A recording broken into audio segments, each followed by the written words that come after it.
working. All right, we finally slide. Well, that's going to take a while too. Here we go. Well, maybe not. Here, nope, that's back where we were before. Now we're there. Okay. First, I want to ask any questions on anything we've done so far. Okay. Take it everybody did get a copy of the first test, right? Okay. Good deal. All right. Let's then proceed. We're in Chapter 2, Differentiation, 2.2, Basic Differentiation Rules and Rates of Change, and we had just finished Example 2, and this is the follow-up to 2C, and it's a good bit of advice. I think I've been saying it all along, but it's good for them to say it too. In Example 2C, this was the problem. Differentiate that. I seldom, if ever, I want to say never, want to differentiate something in that form. I mean, perfectly nice form, everything's fine. But the first thing to do, write it in exponential notation rather than rational notation. When you write it like this, you can use the power rule. Okay? Like this, you have to use the quotient rule. And it's just longer and more difficult. Okay? In fact, I'm trying to think, have we even done the quotient rule? I don't think so. When we get to it, we'll see. You don't want to do it, okay?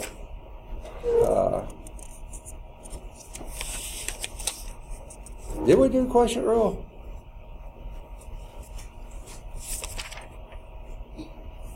Some in different, no, I don't think so. When do we pick up quotient rule? Oh, that's in 2.3. Okay. So when we get there, you'll see this way is the way to go. Okay? So once you have it this way, you can use the power rule. Okay? To integrate this, take the to differentiate this, you do the exponent times the coefficient, negative 2, times x to the drop it 1 power. Negative 2 minus 1 is negative 3. There you have it. Now, if you want your answer to be back in rational notation, then this just simply has a negative 2 in the numerator, or negative in front, 2 in the numerator, and then x to the third in the denominator. And it looks more like this, if you like that look. This is a perfectly good answer too. There's no reason, nothing says you have to simplify it. The only reason I say it is quite often when they give a problem in one format, they usually look for the answer in the same format. Okay, it doesn't mean this answer is wrong, that answer is perfectly correct. Okay, but the reason I tell you this is that if you are checking your answers in the back of the book, which I know you are, because you're doing all the homework exercises, yes, and when you're checking your answers, if you got this, you might not realize that is the same as that. So you might want to go through the exercise of changing them. Now, this brings up another point. I asked this earlier, and I don't remember getting any takers. I think I asked if any of you were familiar with or had used before WebAssign and things like that, prepackaged package to do homework and that kind of stuff. Yay or nay? I think I asked, did you like it? Did you want to use that? Did you find it instructive? And I can't remember that I ever got any positive feedback on that. You may have, and I just forgot it. Any of you really love the package? Okay. I personally find that their tutorial help is very good. So if you want that, I can certainly set up the courses for that. Okay? But for homework, I spend more time trying to explain to students, no, it told you this was the wrong answer, but it is a right answer. It's perfectly okay. It's just they were looking for that form because computerized packages only look for one answer. They don't give them multiple choice, okay? And in calculus especially, there's sometimes gobs of different ways to express the same answer. So that's one reason I really don't care for it that much. I think the tutorial help is great. So if you want that and find it useful, I'll certainly be willing to put that out there for you. Will, is that right? Okay. Still learning names and faces. Okay. All right. All right, so that was just the feedback on 2C. Okay? And we'll find that in just about everything we do, including example 3, which they do not include on the slide set. But both 3 and 4 are at larsoncalculus.com for interactive version of those type of examples. So that's a great place to go, especially if you don't seem to understand just from here or from what I say. Go to this and you'll find, I think you'll find this helpful. Okay? Now, here's the question. Find the slope of the graph of f of x. Let me get my pen set up. Everything is taking super long time this morning. Okay? We're finding the slope of the graph of f of x equal to x to the 4th. Okay? For each of the values of x. Okay? The first of these would be x equal -1. Okay? Now, how do we go about finding the slope of a graph? What's the first step? I saw a mouth move, but I heard nothing. What's the first step? Take a derivative. Good answer. Okay? And what is the derivative? F prime of x is equal to, and here's Daniel's here, just a second. All right, has anyone else come in since Chicago? Okay, got it. And what did you say it was? 4 x to the 3rd, is that what you said? I thought that's what you said, okay. All right, 4x to the 3rd, okay? Let's see. Okay. I know, Kiara. I was just trying to find you. Okay. Anyone else? Good deal. All right. So, why did we find a derivative anyway? That gives you the slope of the curve. The first derivative tells you how the function is changing with regard to the independent variable, which is dy dx. That's the slope. I probably should have written it that way, but they gave it as alpha of x, so I used f prime. So that gives you the slope of the function at every point x. So what do we do for the A question?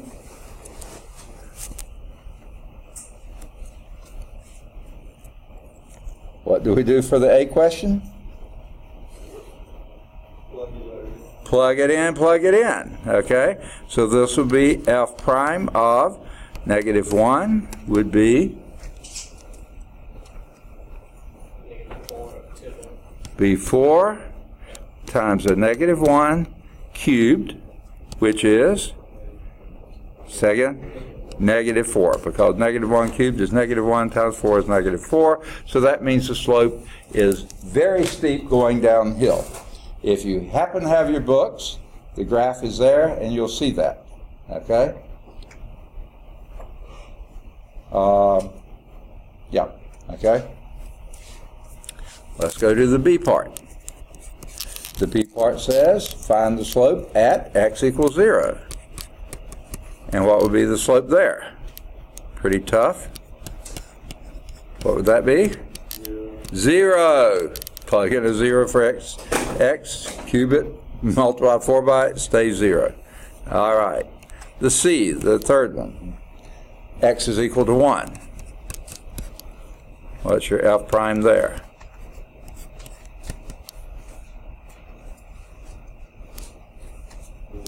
Four. Excellent. Okay. Now, well, let's take a quick view of it and see what this looks like. Here is your function. Let me take off a few points here.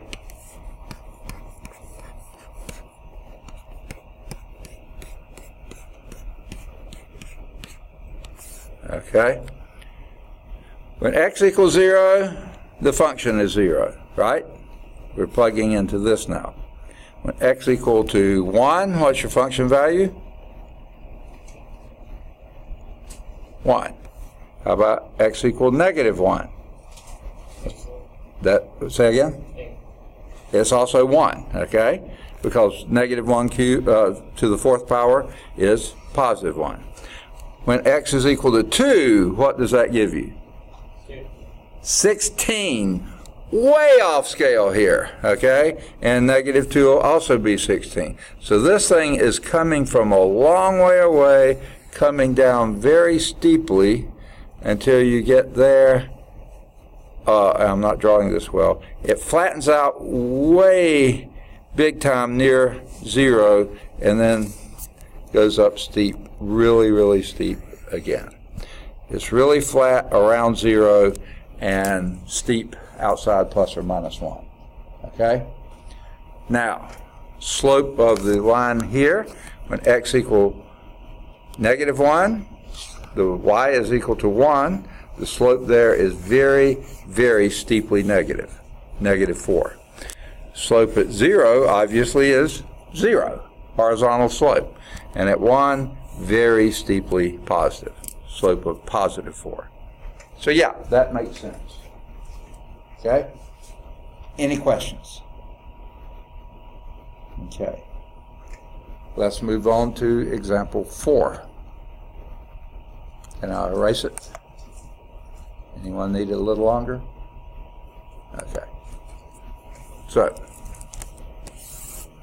example 4. And again, this is at LarsonCalculus.com to get an interactive version of this type of an example. Find an equation of the tangent line to the graph of f of x is equal to x squared. F of x equal x squared when x is equal to negative 2. Okay? Now, what we're looking for this time is an equation for a tangent line. Can someone remind me what the equation of a line looks like?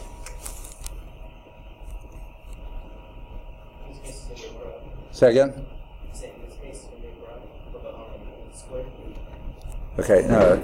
Any old line. What's an equation of a line look like? Say again? It's linear, right? Yeah, a line, linear. Good, yeah, good pickup. Okay. Y is equal to mx plus b is the most concise, most general, the one I like best. Y is equal to mx plus b.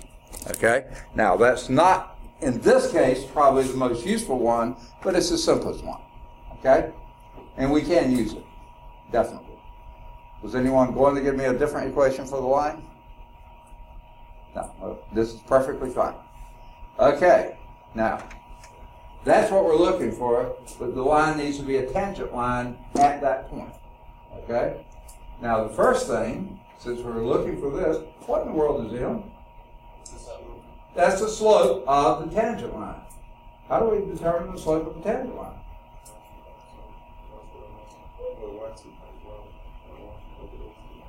Okay, do you have those 2 points that you can use? No. Okay? So how do we find the slope of the tangent line at that point to that curve? Secant lines. Say again? Secant lines. I can't hear you. Secant lines. Okay, please, let's not go that way. We could, Right. but that takes a long time, and I was through with that in chapter 1.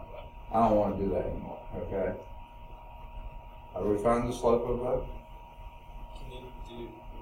We used to do y2 minus y1. Okay, now that's what I was asking for before. Here is another slope of equation for a line. Okay, you're doing a slope. Okay, wait. Yeah, you're absolutely right. That's how you find the slope. I think he said that too. But the thing is, do you have those 2 points? No. So those won't be handy right now. How do you find the slope of a tangent line to a curve? Take a derivative. Oh, good answer in this class. Most of the time, that's going to be it. Now, I've told you the little story. Did I tell you that one? About Children's Church? Okay. I don't know if you go to a church that has anything like this, but ours has children's church.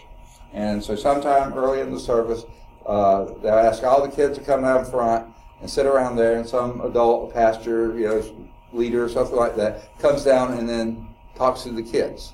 And of course, they usually start out with some question, okay? And when they start out with a question, the kids just sit there. You talking to me? They have no idea. So some kid in the back will usually say, when there's been too much silence, he'll say, Jesus. Because guess what? That's going to be a good answer in most churches. If someone asks you a question, answer Jesus, okay? So in this class, the Jesus answer is usually going to be, take a derivative, okay? May not always be the right answer, but usually it's not a bad idea because that's what we're studying, differentiation. So let's take a derivative. That's what we did in example 3, wasn't it? 3 times. Well, we only took it once. But we evaluate. So what is f prime of x? 2x.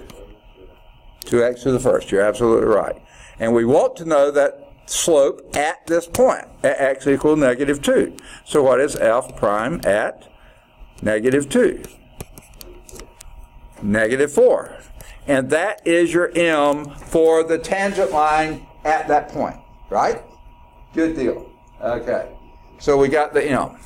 So now we know that y is equal to, now my pen is dragging, I don't know why it decides to do this, -4x plus b. Okay. I'm sorry about the little background stuff. I can't help it. Okay. We're halfway to having the equation for the tangent line.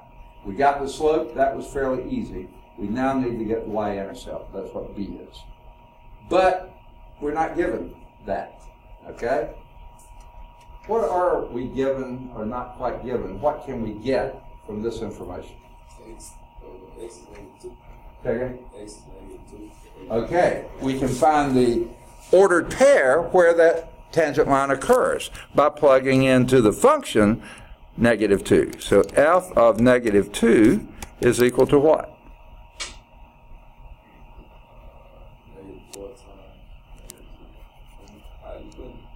So again, this is f, not, yeah. It's what? -2 squared. Okay, and if you've got a calculator, no, I'm just kidding. What is that? 4. Okay. Now what does that tell you? That tells you the point on the graph of this where you're trying to find the tangent line. So that gives you a point that's on the curve, but also on the tangent line, right? So what is that point? X value? -2. Y value? 4. Okay. Now we just said this is X, this is Y, right? That's on the curve, it's on the tangent line. That's the only point they have in common. So what can we do here? We need to know B to know fully what the equation of the tangent line is.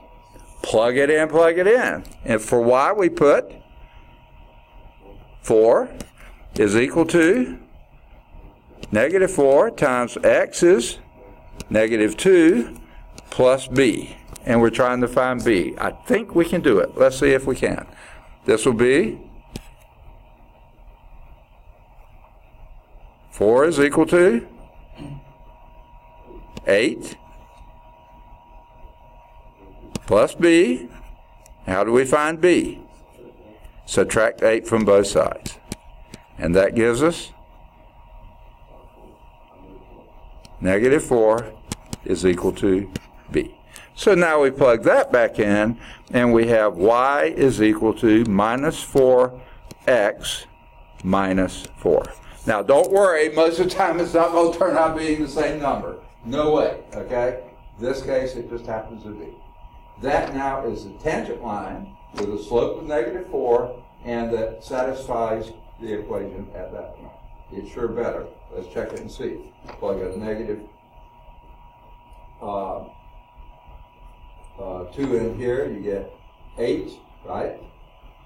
That would be -4 times that. That's 8 minus 4 is 4, and sure enough, that's what the Y is. So we found the actual equation of the tangent line at that point. They didn't tell us at that point, but we can calculate at the point. Okay? Make sense? Now, I thought what you were starting to say, another way to express an equation of a line would be like this. Y minus y1 is equal to m times x minus x1. That's another way to do it. And if you did it that form, then you just take this point and plug in x1, y1, the slope you already got, that gives you the equation right off the top. If you're using this form, just plug in the x and y, calculate b, plug it back in. Okay? Several ways to get there. But that is your equation of the tangent line. Does that make sense? Okay.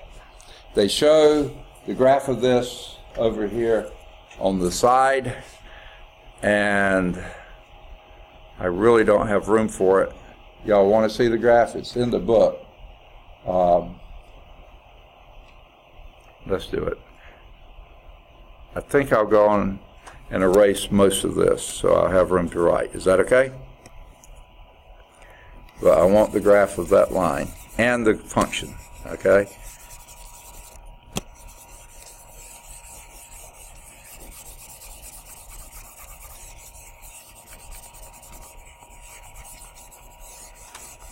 Okay.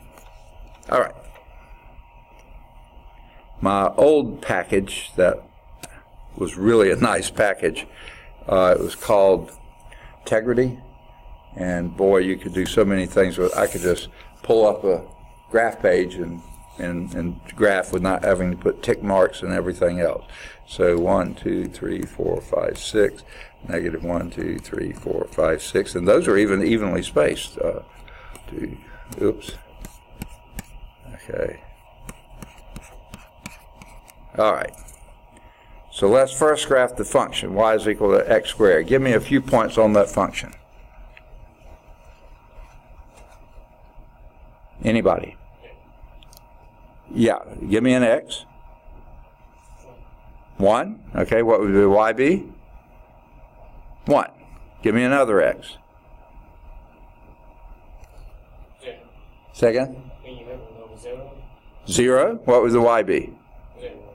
Second? 0. 0. Good. Okay, another one? Negative 2. What would that be?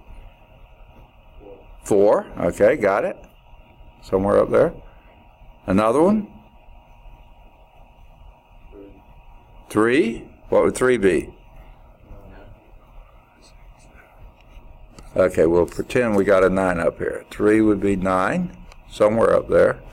Okay, another one? Second?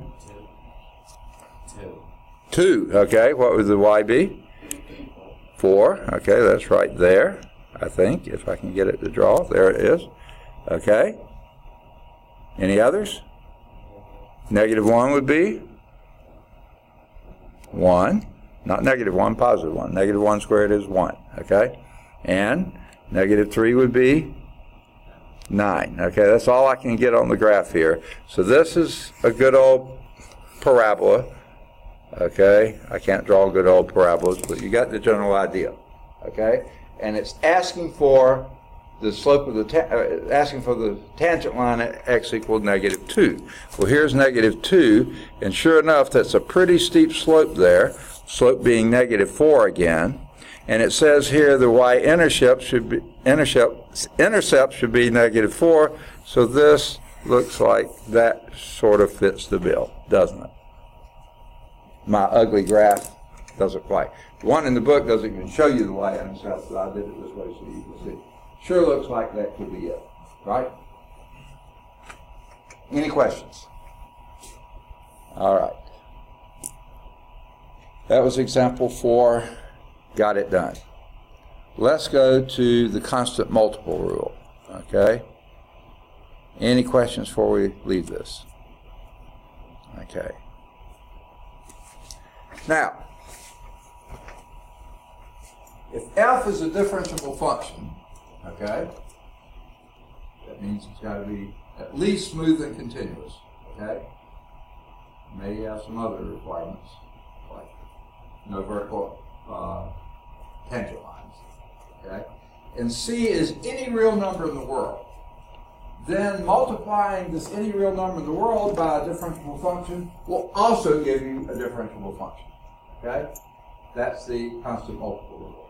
So the derivative d by dx, I was saying that, okay, of C f of x, all you do is pull the C to the outside and do d by dx of f, which they call f prime. That's shorter notation. That's all you do. If you have a constant multiple times any differentiable function, pull it to the outside, take the derivative of the function.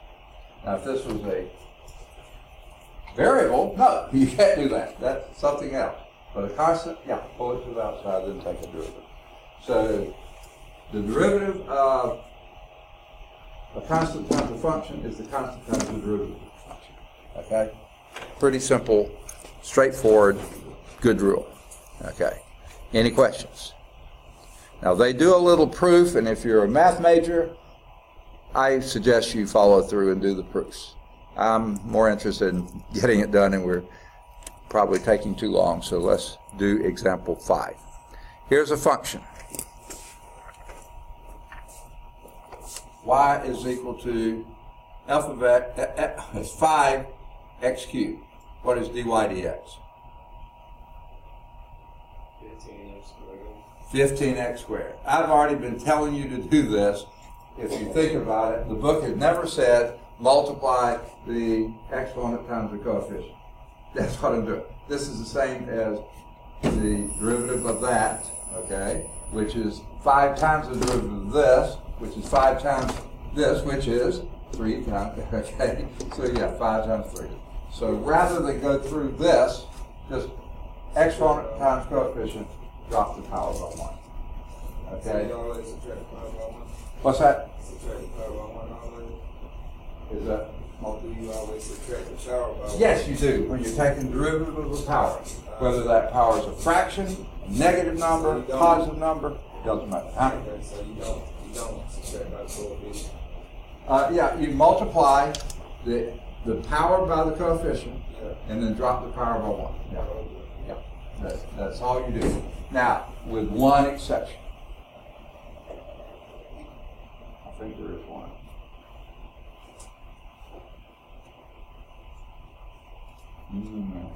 Nah, we'll forget that. It's going the other way. You have a problem, but this way it's still fine. Okay, let's do the B part. Okay, if y is equal to 2 over x, what's the first thing you ought to do to that? Say again? Switch it over to like making that x negative, like a negative power. Yes, and what negative power would that be? Negative 1. So rewrite that as 2x to the minus 1. And that's what they did right there. Good for them. Okay, now what? Can you do power rule? Yes, do the power rule, and what does that tell you? It's negative 2. It's just Negative negative 2. 2, x to the minus 2, and that's exactly what you get. Well, almost here. They didn't multiply it, but they got it. And then you can rewrite that if you want to get it back to look like that as negative 2 over x squared. You don't have to do this last step, but if the back of the book wants it that way, you can. I mean, be careful what the back of the book wants. But if you see that's the same thing, that's fine. I would have just said negative 2 x to the minus 2 here rather than 2 times the negative 1, which is fine. They're showing that step. But you could just do it here. Negative 2 times, negative 1 times 2, negative 2 x to the minus 2. That leads you right there. All right? Make sense? Okay, let's see the C one here. All right, what would you do with that?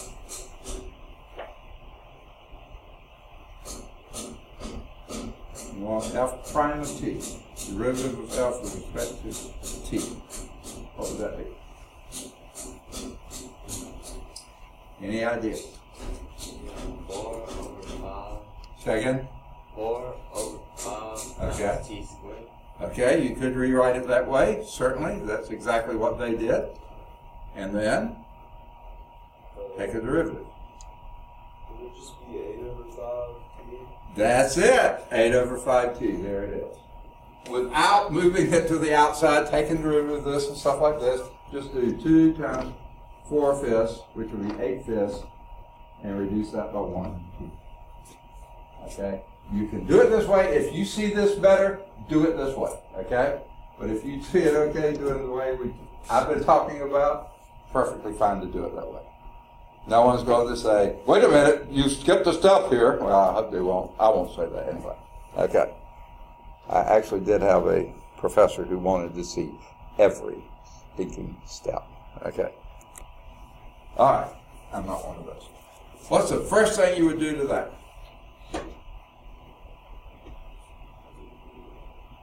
Any ideas? Change the square root to a negative, or not a negative, just a 1/2. Okay, rewrite that as 2 times x to the 1/2 power. And that's exactly what they did there. Good for them. Now what? Take the derivative. Why would you do it? You would multiply that 1/2 in front of that 2. Which gives you It'll just give you 1 times x to the, negative 1/2. okay, x to the negative 1/2, x to the negative 1/2 power. Perfect. And then if you wanted to get it in a form that looks a little bit more like that, how would you do that? Well, they haven't multiplied by 1 yet. I mean, 2 times 1/2 will do that. How would you rewrite that to make it look more like that in radical notation? You don't have to, but I'm just asking you. Any ideas? None whatsoever. Okay. Second? Yeah. Okay. 2 things. The negative moves it downstairs, and the 1/2 makes it a square root. So that'd be x to the minus 1/2. You already said that 2 times that. X to the minus 1/2, and then that moves that downstairs and 1 over x. The square root. You see it? Okay. The minus sign moves it downstairs, and then the 1/2 is the square root of x. Just like it was here. Right? Okay. When you're doing, okay, the negative moves it downstairs, so this will be 1 over x to the 1/2. Okay? Then the 1 is the exponent for the x, the 2 is the index for the radical. And you usually don't write the 2 in there for a square root. It's the only place that you don't write a 2. Usually, if you don't see a coefficient, you understand it to be coefficient of 1. Okay? If you don't see a exponent, you understand it exponent of 1. If you don't see an index on the radical, you understand that to be a 2. It's the only time 2 is your understood number. Okay. Any questions? That makes sense? All right. Is there an E? Yes, there is. Good for them. Wow. What is first thing you're going to do to that?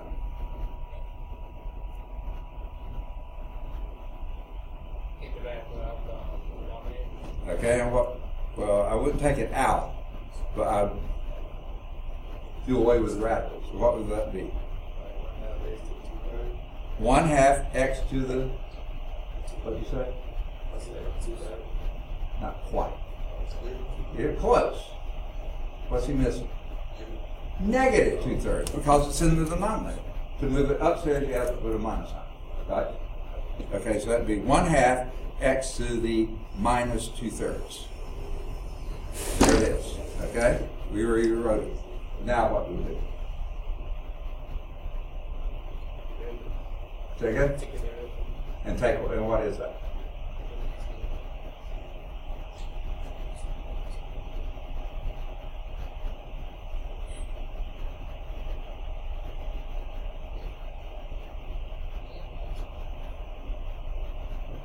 What would it be? Quit reading my hands. Okay, never mind.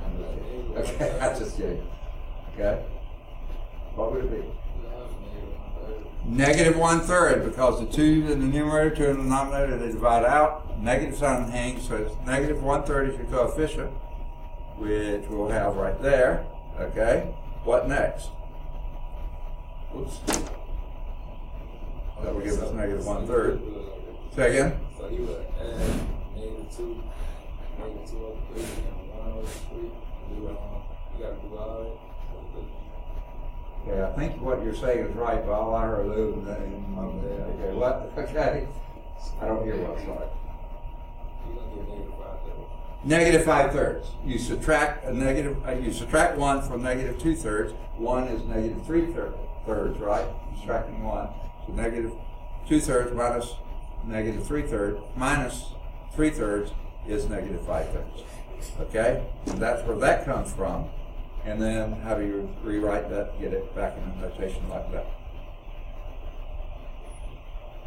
It'd be like 5th root of x cubed. Okay? In the denominator, the 5th, okay. And you said it right. Wait, no, you didn't quite say it right. You're taking the 5th root of it, right? No. The 5 is in the numerator, so that's the exponent. The denominator is what becomes The cube root of x. the cube root of x to the 5th, but it's in the denominator because of the minus sign. So that's 1 over, now look at this.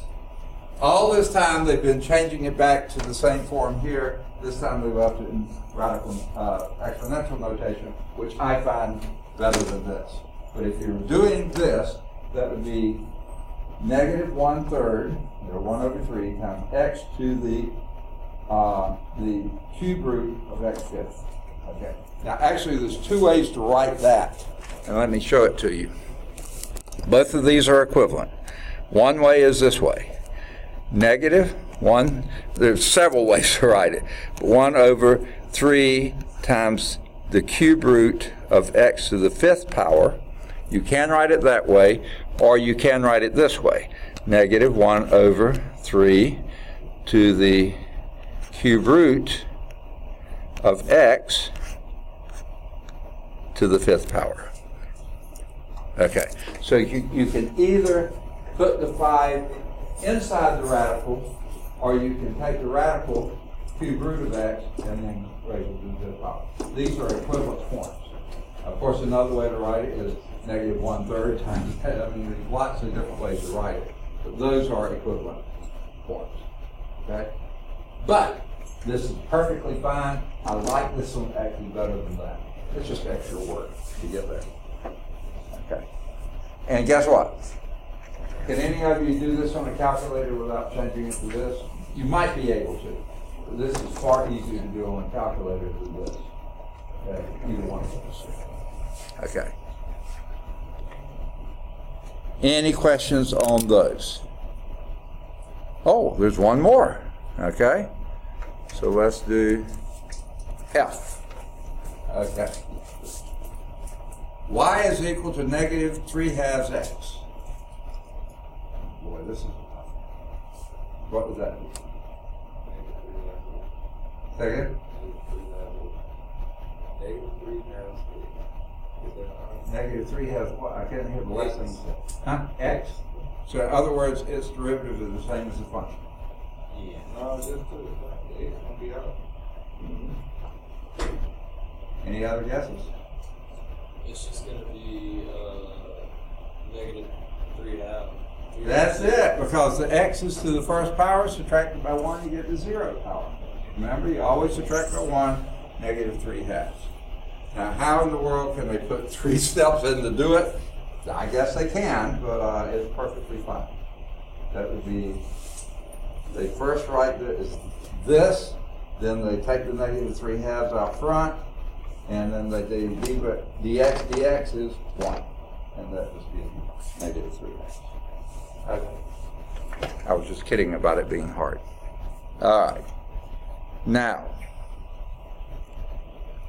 here's oh my goodness. They got around to giving us this form.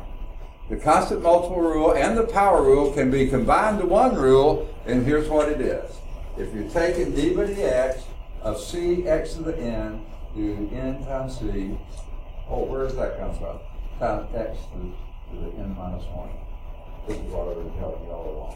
Just the easier way to do it. Okay? You all right with that? That's what I've been saying to do all along. Rather than doing all those extra steps, just do it this way. Okay? Sorry, I shouldn't have jumped the gun on you. All right. Make sense?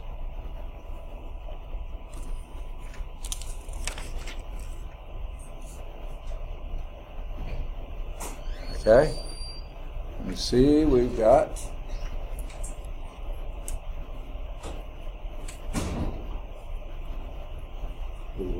Taylor?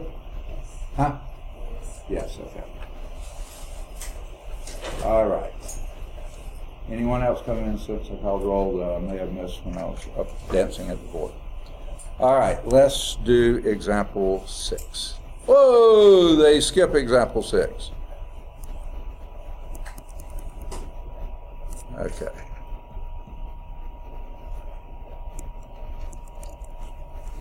Yeah, more white space on this one. Let me clear this out of the way. And we're in chapter 2, section 2.2, on page 114, top of the page, example 6. Okay? They don't do example 6 on the slide set, so we're going to do it. We may not do it. Well, yeah, we will. Okay, because they don't have it.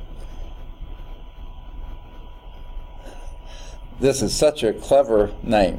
Using parentheses when differentiating. Use them if you need to, but my goodness, I wouldn't put a whole problem like this. Y is equal to 5 over 2x cubed. Okay? And what it wants you to do is ultimately differentiate it. What's your first step? Rewrite it. And how would that be rewritten? Okay, I would say 5 over 2, 5 halves. Okay. X to the negative 3. Right? Now, trying to think if I've seen this guy before. Yeah, I think I have, sometime in the past. All right, here's Tyler here.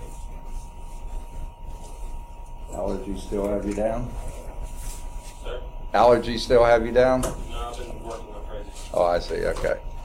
All right, so the first thing I would do is rewrite this into exponential notation. Take that x, move it upstairs, that negates the exponent. That's what you got. Now taking the derivative is a piece of cake, right? Maybe marble cake, it might be a little hard, but no, it's not. What would that be? Oh, wait. Y prime would be what? I've got so many extraneous marks on the board there. Well, I erased the useful one, not the extraneous one. Okay. Y prime would be what?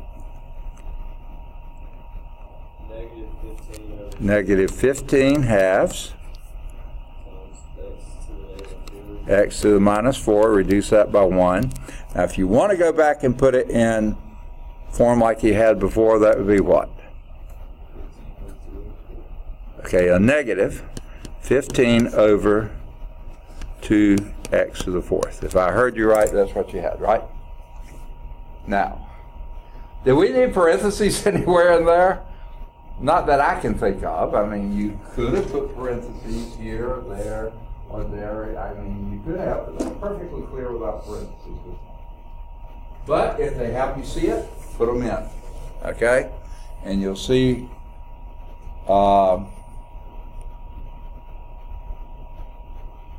they told you on the previous page what the shortcut rule is, and then proceed not to use it. So if you're not using the shortcut rule, yeah, the parentheses probably are helpful, okay? All right. Number B. Okay, this one comes with parentheses, so you're probably going to need them. 5 over 2x cubed. Okay, so I was making fun of them. What's the first thing you got to do with that problem? Say again? Do the exponent? Yeah, do the exponent. You have to clear the parentheses, and that becomes what? 5 over 8x cubed. Okay. Now what would I suggest you to do? Okay, that would then get the exponent out of the, the variable out of the denominator, write it as 5/8 x to the negative 3. Now take your derivative, okay? And what's the derivative of that? Negative 15/8 times, second, x to the minus 4. And if you wanted to get back into, now you can't put it in exactly this form, but you could write that as a minus 15 over 8x to the 4th, if you wanted it that way. You don't need to have it that way, but if you wanted it sort of looking more like this, it's going to be hard to get this into a thing just like this. That's what I would probably leave it. Well, how did the book leave it? They left it negative 15 over 8x to the 4th. That's how they left it. Good deal. You don't, yes? So we get rid of the parentheses by applying the exponent to the denominator. And that gets us to 8x to the third power. Well, here's how we still have the third power after that. Okay, I didn't quite understand it. Are you talking about right here? Yes. Okay, going from here to here? No, going from the initial one to that one. This one to that. Okay, I just wrote down the 5. That's how we get the 8, but why is there still a third power? This x, 2, Okay. 2x times 2x is 4x squared, times another 2x is 8x cubed. So yeah, that's what you're doing, cubing this. Another way to look at it, times x cubed. Okay? And 2 cubed is 8, and x cubed is x cubed. Another way.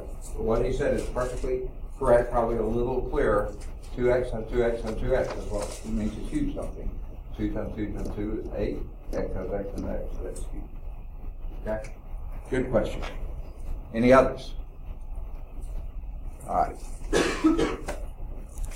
That was the B part. Let's do the C part. Y is equal to 7, this time it's not a 5 up there, over 3x to the minus 2. What would you suggest the first thing we do to that? Move the x upstairs to lose the negative exponent. What does that give you?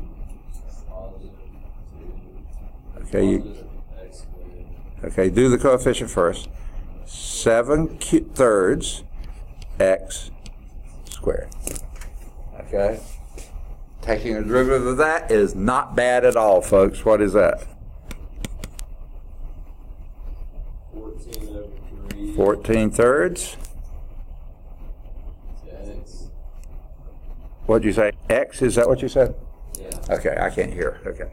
14/3 x. Everybody see where that came from? Okay. First here, when you have a negative exponent in the denominator, when you have a variable in the denominator, move it upstairs. This is a variable with a negative exponent in the denominator. So when you move it upstairs, that changes the sign of the exponent, which makes it x squared, which is far easier to do. Okay? So your coefficient is 7/3 times x squared. Take a derivative of that, it's 2 times 7/3 is 14/3. X to the, subtract 1 from this. You don't have to write the 1. Okay? Make sense? All right. That was pretty straightforward. Just want to make sure they get them right in the book too. Yeah, they did.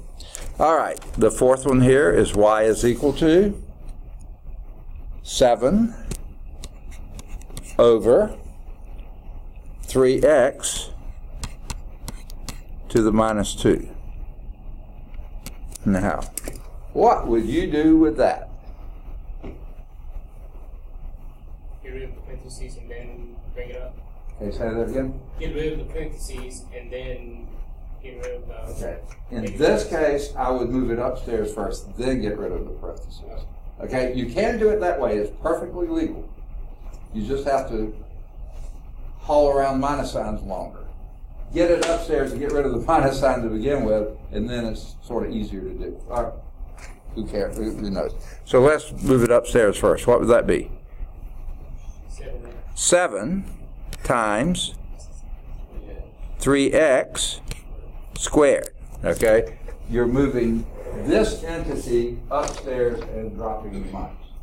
Okay? That's a lot easier to deal with. So what would be your next step? Do Okay, that'd be 7 times 9x squared. Okay, and that would be a little louder. 63x squared. Now that's a nice, familiar, friendly form to take a derivative. What's your derivative? Say one more time. 126x. Nice big coefficient, x. That's it. All right. Now, DeMarcus's suggestion of doing this, if you did what he said first, this would be 3 to the minus second times x to the minus second. Well, 3 to the minus second is 1 over 9, so that would be a 9 up here, and then that. So you get the same place. You get to here, there, but you just have to deal with minus signs longer. And the sooner I can get rid of the minus sign, the happier I am, and I'm happy camper. Okay. Yes? On the third example you did, the 14 over 3x, right. Could you move, I'm just wondering, if you move that x back down to like downstairs, would that just be 14 over 3x to the minus 1? That's exactly what it would be. I would never think of doing that, but that's a perfectly correct answer. And they had the original one in that form, so you could put the answer in that form. Wait, are you saying, so the answer you had right there is the same, it would be the same answer, what he just said? Yes, it is. It's just like if you put the answer on a test, they'd both be right? For you, probably not, but other people, yeah, okay, right.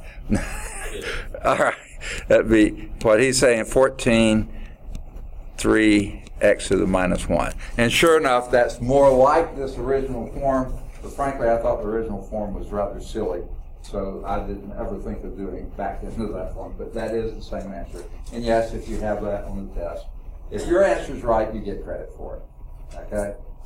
So, yeah. However, weirdly, you choose to write it if it's the correct answer, you'll get credit for it. Now, if you had 28/6 x, I'm going to take off a point but not reducing a fraction. Things like that. Even though that is a correct answer, it's not in simplest form. Here you can argue what form's simpler. To me, that form's a lot simpler than that, but I'm not going to argue with you. Okay. If you like it in that form, knock yourself out. Okay. All right. Any questions on those? Good questions, by the way. Excellent questions. Okay. So let's move to the sum and difference rules, okay? And these, I would hope, would be exactly what you would hope or expect them to be. The sum or the difference of two differentiable functions, where f and g are both differentiable functions, is itself differentiable. If you add two differentiable functions, your answer is going to be differentiable. Subtract them, they're going to be different. Moreover, the derivative of f plus g or f minus g is the sum or the difference of the derivatives. So in other words, the derivative of the sum of two differentiable functions is the sum of the derivatives of those two differentiable functions. And the difference of the derivative of the difference of two differentiable functions is indeed the difference of their derivatives. Okay? So what it says, if it's easier to differentiate before you add and subtract, do so. If it's easier to add, subtract, and then differentiate, do so. Whatever is easier, both ways work equally well. Okay? Any questions? All right, let's see example 7. All right. There's your function. Okay? What do you think the derivative of that function should be? 3x squared. 3x squared? Minus 4. Minus 4? That's it. Done. Because the derivative of a constant is 0. 3x squared minus 4. And you almost do that without even thinking about it. But this is a sum of three functions. The derivative of this one is 3x squared. The derivative of that one is minus 4. The derivative of that one is 0. So it's 3x squared minus 4. How do you get the 3? I forgot. Okay? Okay. Coefficient, exponent times coefficient. 3 times 1 is 3. Drop the exponent by 1. Okay. X squared. Okay? Good question. Same thing here. exponent is 1 times negative 4 is negative 4. Drop the exponent by 1. That's x to the 0. What's x to the 0? Anything the 0 power is? 1. I get rid of the x plus 5. Okay? Okay. This isn't x plus 5. That's a minus 4x plus 5. Yeah, I'm just saying, how does it go? Okay? Derivative of 5. If that was your question, what's the derivative of 5? What is it? Okay. So let's imagine you drew a function of y is equal to 5. How would you draw that? Straight line 5. Y is equal to 5. Everywhere, for any x value, y is equal to 5, right? Now, what kind of line is that? Horizontal line. What's the slope? 0. Exactly. So the derivative of a constant is 0. Okay? Good question. Excellent question. Okay. Any others? All right. Let's do this one. All right.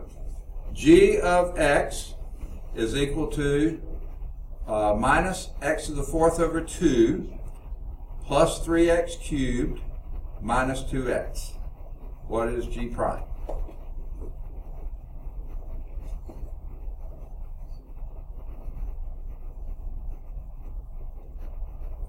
Help me, help me.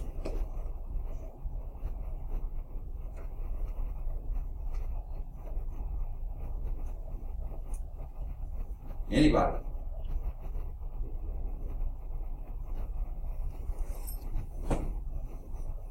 Tell me something.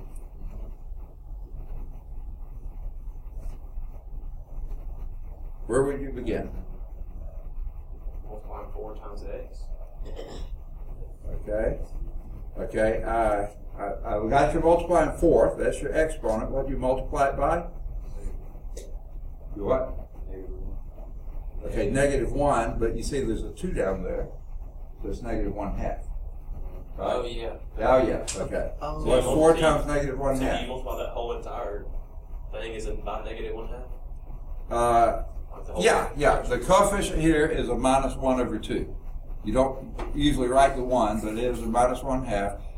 So what you could do, I wish I could, is rewrite it as negative 1/2 x to the 4th. Would that be the same thing? Then take this derivative.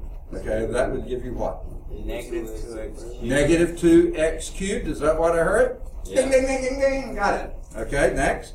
9x squared Plus 9x squared minus 2. minus 2. Perfect. Perfect. Does everybody see that? Okay. Show me one more time how to get the derivative first. Do what? Derivative of this one? Mm-hmm. Okay. Let me do it here since you already have seen the answer. If this is confusing to you, which it seems to be, rewrite this as negative 1/2 x to the 4th. Isn't that the same as this? You buy that? It's the same. Okay, it is the same. So then the rule is exponent times coefficient. 4 times negative 1/2 is? Negative 2. Negative 2, drop that by 1. Reduce this by 1. X cubed. And you say you got rid of the x. I'm sorry? You say you got rid of the x after the 2 because of what now? Okay. Are you up here to here? Here. Oh, Negative 2. okay. Yeah. 4 times the negative. Okay. I'll write out that step too. Say again? Just the coefficient by itself. Yeah. Okay. Here's what I'm going to do. On this one, I multiply 4 times the negative 1/2 times x to the 4 minus 1. That's what you do, right? Okay. Now, what's 4 times negative 1/2? Negative 2. So that then the derivative of this, the y prime here, would be negative 2x cubed. Yeah. I was asking about Oh. the coefficient by itself. At the end. Oh, this one over here. Yeah, right there. Okay, yeah, okay. This last term. Yeah. Derivative of this, what's the exponent? That's 1. one. 1 times negative 2 is? Negative 2, right? Times x to the, drop that by 1, X to the 0, what's x to the 0? Anything to the 0th power is 1. You're absolutely right. When you drop the power, you get x to the 0th power. Anything to the 0th power. 4,583,515 pi to the 0th power is 1. Okay. The only exception to that, 0 to the 0th power is not defined. You can never do that. Anything else. Y to the 0th power is 1. And you have a term by itself as 0. Say again? You have a term by itself as 0. With an exponent of 0. Okay, is that what you said? Oh, a term by itself like this. This is 5 times x to the 0th power. It's exact, that's it. And that's 5 times 1. Okay? So you throw away x to the 0th power. Okay. Yeah. So, does that answer it now? Okay. Now, that was, let me clear this off the screen. Good questions, by the way. Excellent, excellent questions. Okay? Let's do C, which is yes in Spanish. Okay? There is your function. Y is equal to 3x squared minus x plus 1 all over x. How are you going to take a derivative of that? 6x minus 1. Okay. You can rewrite that and then do that, or probably easier is write this over this, minus that over that, plus that over that, right? If you had fractional forms, 7 over x plus 15 over x, plus, you just add the numerators and keep the denominator, right? If you had common denominators. So this is doing the reverse of this. Make this over x, minus that over x, plus After you do that. that, you do the derivative of each of them individually? Second? Yeah, now you take the derivative individually. Yeah. Did you do the quotient rule for that one, though? Yes, you can, but we haven't done that yet, I have we? know. Oh, and he likes the quotient rule. So I want him to knock himself out with the quotient rule. But yeah, you can. But it's a lot harder. This is much easier. Okay, well, let's see. Okay. So what would that be rewritten as? First term would be? 6. Second? 6x over x. No. No. Don't take a derivative yet. Just rewrite it. Oh, 3x squared over x. Which is? 3x. 3x. All right, got it. Woo, pulling teeth. Next. Negative 1. Minus 1. Next. No, it's just, there's nothing. Say again? 1 over x. Plus 1 over x. You're absolutely right. Now, I would take one more step here and rewrite one of those terms differently. 1 over x. And how would you rewrite that? Let's move the x to the top. I don't know. X to the negative 1. X to the negative 1. Exactly. So I would do that. Think of that as x to the minus 1. So you move the x to the top. It's pretty much Yeah, the same. Because it makes the next and one change negative. the exponent, negate the exponent. Yeah. Okay? So, now take a derivative of that. Derivative of 3x. 3. Okay? Derivative of 1. 0, exactly. And derivative of x to the minus 1? X to the minus. Negative 1. Negative. 1. X to the minus 2. Exactly. Negative 1 over x squared. Now, how they did that without doing another step, they knew the answer. Okay? I would definitely have done that as a. How does it? Okay. It's squared on the bottom because the. Okay, yeah, I'll show you. Okay. As I said, I would have taken one more step here on the y part and make it 3x minus 1 plus, what did you say? X to the minus 1. Does everybody buy that? Okay. Now take a derivative of that. Y prime would then be 3 plus 0 or minus 0, whatever, okay? And then the next part would be Plus negative 1. negative 1 To the minus 6. x to the minus 2, okay? Now, let's rewrite that. That would be 3 minus 1 over x squared. And that would be another way to do it. Okay, now, What they did, they wanted it back in a form sort of like they had to begin with, something in the numerator over something in the denominator. Okay? Well, we got at least common denominator of what? No, x squared, right? Because you have 1 as the denominator here, and x squared as the denominator there. What's your least common denominator? X squared. So to put this over x squared, I have to multiply it by x squared, right? Because x squared over x squared is 1. You can do that anytime you want to. Okay, now this is 3x squared minus 1 over the common denominator, x squared. And that's how they got that. Yeah. What's that? Yeah, exactly. You can only add fractional forms that have common denominators. You're absolutely right. Okay? Now, do you have to get it back in that form? This is a perfectly great answer as far as I'm concerned.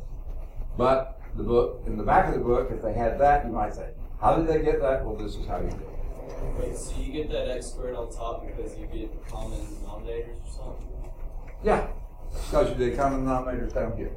It's 3 minus 1 over x squared. 3 minus 1 over x squared. Common denominator is x squared, so you have to multiply the 1 by x squared and the 3 by x squared. So that is 3, okay? And then now that you've got common denominators, the numerator would be 3x squared minus 1. Good old math like we used to love it, right? Yeah, this is so much fun in algebra, wasn't it? Okay. Answer your questions. Are there any others? Okay. Let me remove my scratch. Is that okay? Okay. And let's see what the... Whoa! I thought there was a D part. Sorry about that. Okay?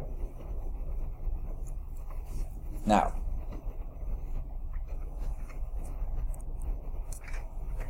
and y'all may not know the quotient rule. He does. You still think differentiating this is easier by the quotient rule than that? I mean, the quotient rule I doesn't know what my head. Yeah, okay. Yeah. But you know these two really well, don't you? Without even thinking of a rule. Okay, but never mind. I know he'll want to do quotient rule as much as possible, okay, because it's so much fun. All right, so let's go to derivatives of the sine and cosine function. Okay. Here's the theorem.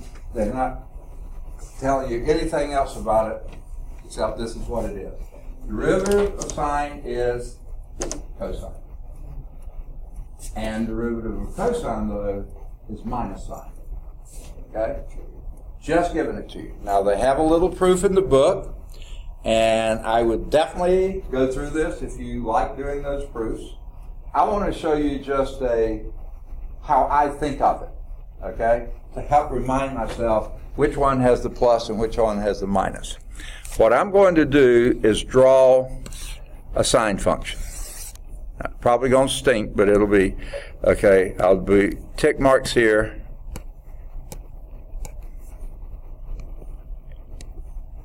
My functions really are bad. Okay. This is pi halves, pi, 3 halves pi, 2 pi, 5 halves pi, and so on. Okay? Minus pi halves, minus pi, minus 3 halves pi, minus 2 pi, and minus 5 halves pi. You can keep going as far as you like. Doesn't matter. It's going to repeat itself over and over and over and over again. This is plus 1, minus 1. It's going to be between those two. Now, obviously, this isn't the scale, right? And I want to draw the sine function. So what is the sine function? Where does it begin? Does anyone remember that? Sine of 0 is 0. Sine of pi halves is 1. Pi is 3 halves pi is negative 1. 2 pi is 5 halves pi is 1. Keeps going and going. Negative pi halves is negative 1. Negative pi is 0. Negative 3 halves pi 1. 0, minus 1. It keeps going like that forever, okay? That is the beauty of the sine function, if I can try to draw it even reasonably well, okay? It just keeps going and going and going. Okay. Now, what does the derivative mean? So, what I'm going to do is up here, you want a different color here? Second? You don't have to. Oh, okay, you're kind, okay. We'll keep it the same color then. We're going to draw a cosine function, and we'll have, it'll stay between minus 1 and 1, 2, okay?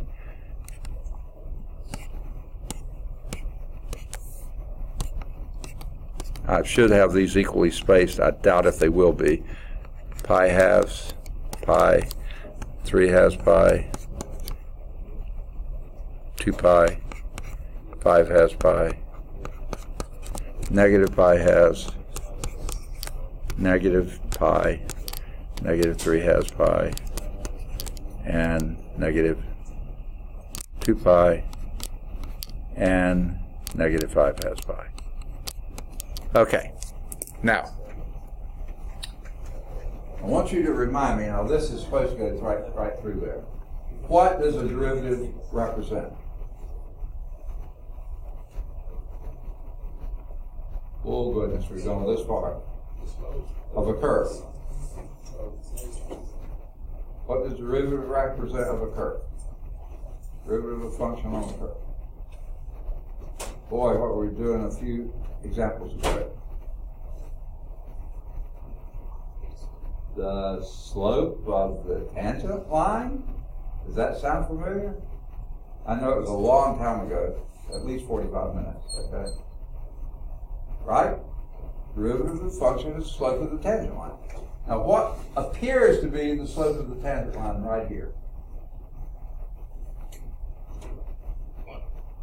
1. It sure does, doesn't it?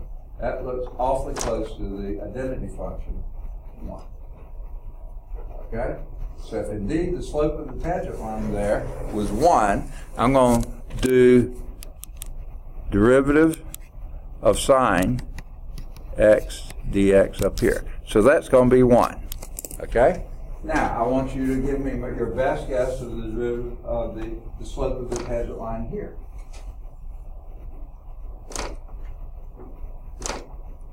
There's that's not supposed to be on that P. There would be the tangent line there. What would be its slope? 0. Say again? 0. 0. Okay. So at pi halves, the derivative would be 0. Okay? Now, at here, what appears to be the slope of that tangent line? Negative 1. Okay? So the slope here would be negative 1. Okay? What appears to be the slope at this point?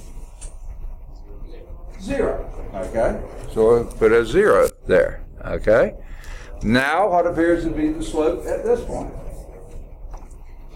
1, 0. Okay, it keeps following this pattern, right? So this would be 1, that would be 0. Back here it would be 0. This would be a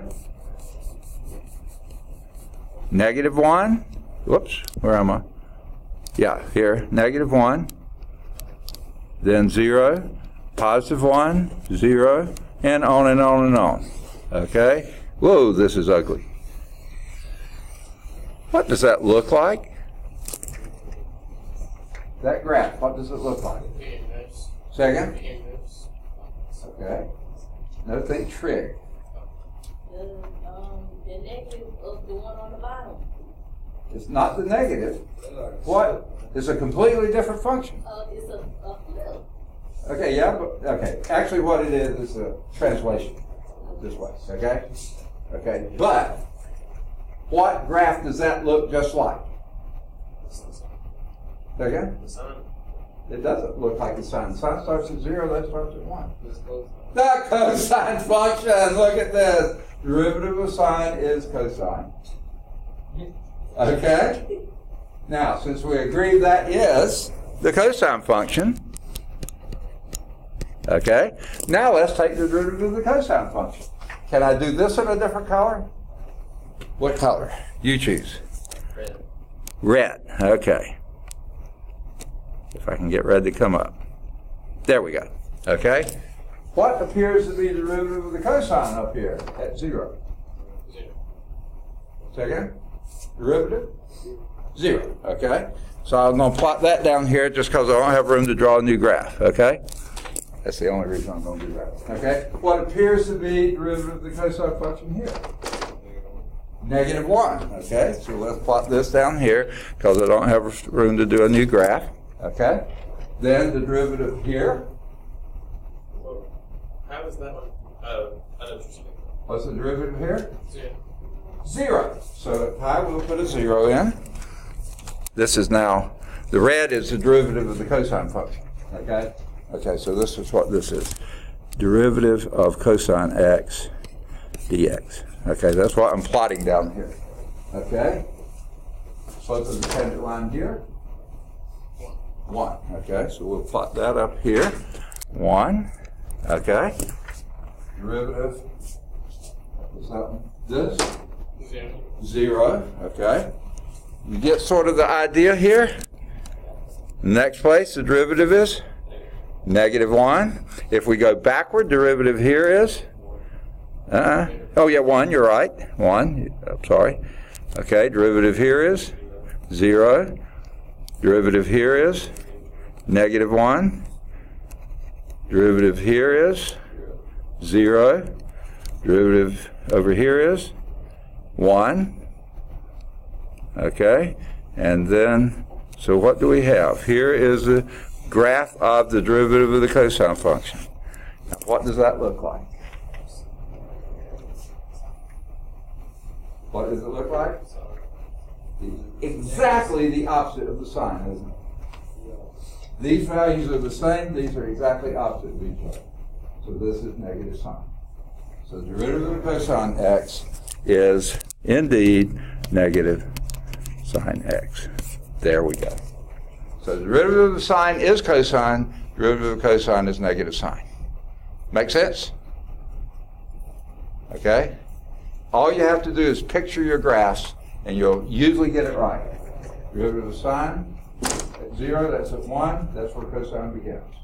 Derivative of cosine at 0 is at 0, derivative is at 0. Well, that doesn't tell you much until you go to pi halves, and then it's -1 rather than +1. So it's minus sine. I don't know if that was helpful or not. What you think? Not at all. Okay, I see. Okay. Thank you for the support. Okay.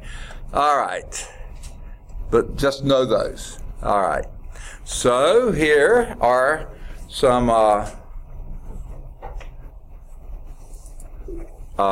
functions. Let me get rid of the red. Okay. It's, oh, yeah. There's your function. What's its derivative? 2 cosine x. Very good. All right. All right. Okay. All right. This one. Oops. Let's start here. First thing they do, they don't have to do it, but they do, is rewrite that as 1/2 sine x. Do you buy that? Okay. What's the derivative of that? 1/2 cosine x. Or, if you want to write it the way they had it, go back and put it cosine x over here. Why? I don't know. This is just as good. I don't care. Okay. All right. Now, how about that one? Say again? Close, but no cigars. 1 minus sine. 1 minus sine x. Derivative of x is 1. Remember? 1 times 1 is okay. 1 minus sine x. Perfect. Okay? Everybody see that? You see why it is? Okay. Let's see if we can get a D up there. All right. Yeah. How about this one? What's y prime? Negative sine x. Negative sine x. That part's right. Minus pi thirds cosine x. Is that what you said? Perfect. You should. Okay. All right. The coefficient you do, your constant multiple rule, just leave that alone. Derivative of that is cosine. So Derivative say, of you cosine. have to take the derivative of pi. No, that's a number.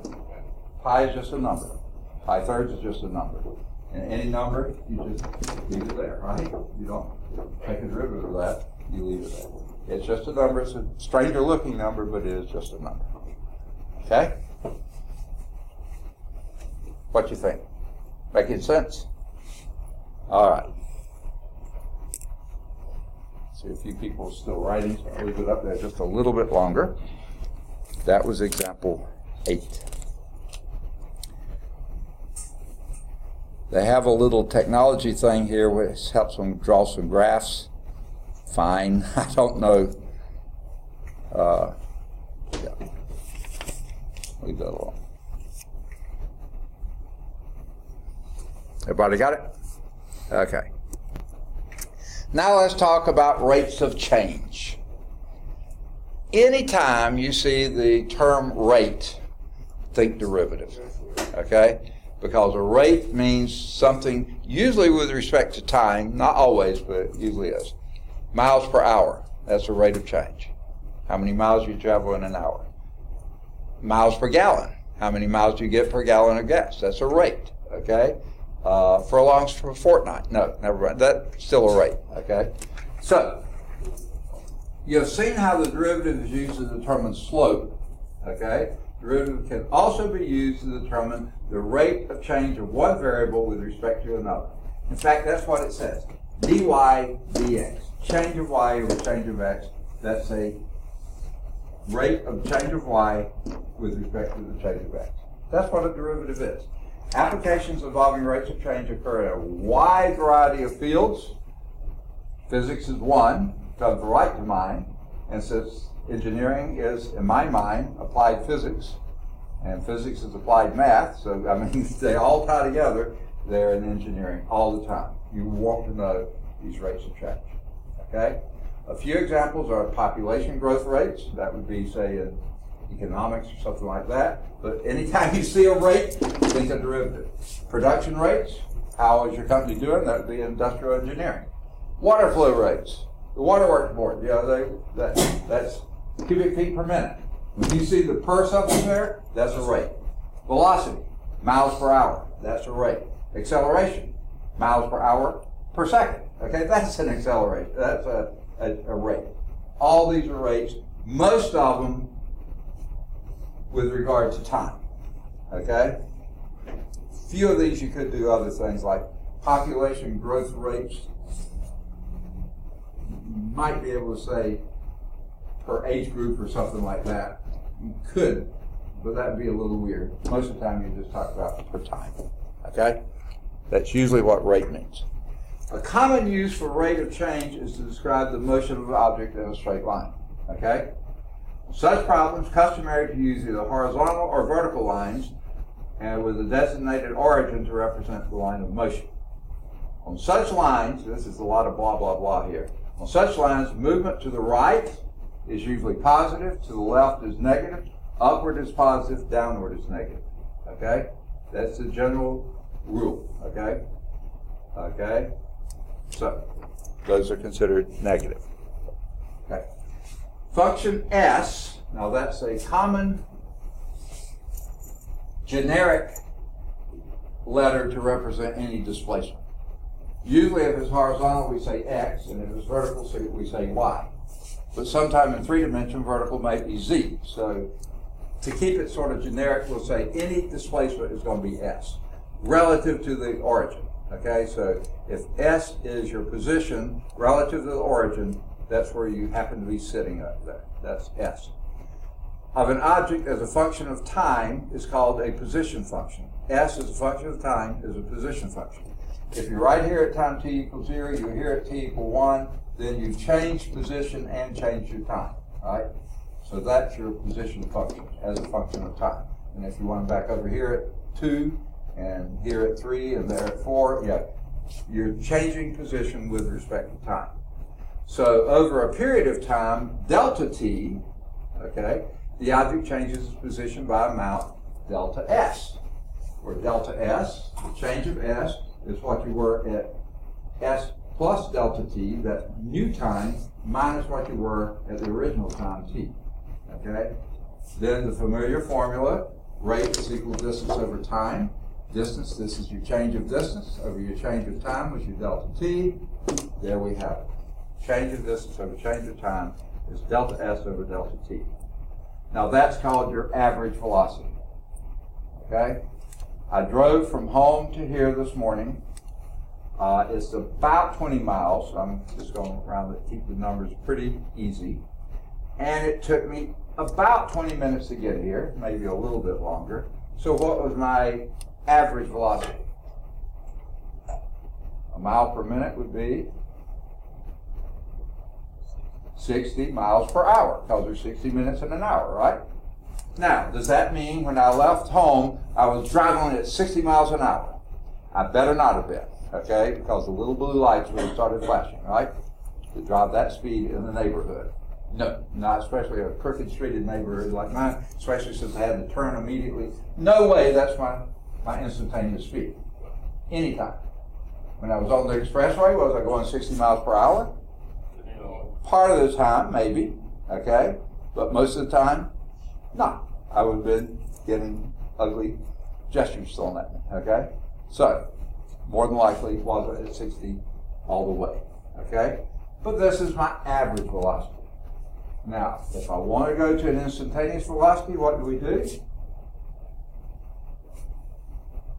Reduce your time interval, which also reduces your distance, the displacement, right? And what are you ultimately going to get to? The derivative, dS dt. That's what a derivative does. Reduces lets the delta t go to 0.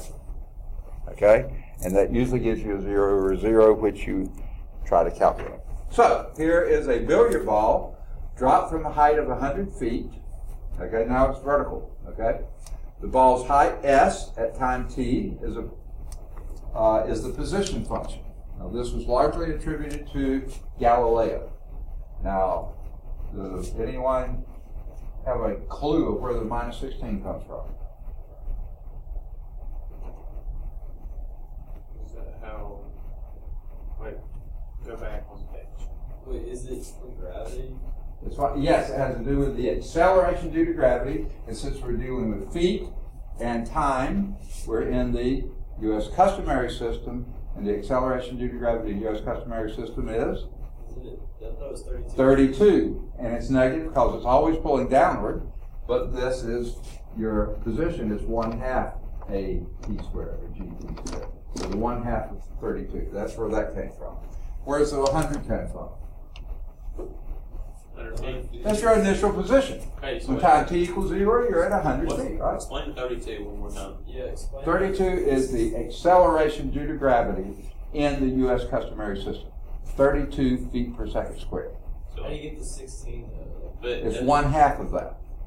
You'll get that in okay, physics. so if you Okay? so just say you drop something, it's gonna fall at 32 feet per Feet per second second. squared. Yeah, that's the acceleration due to gravity 32 feet per second squared squared. on the surface of the Earth.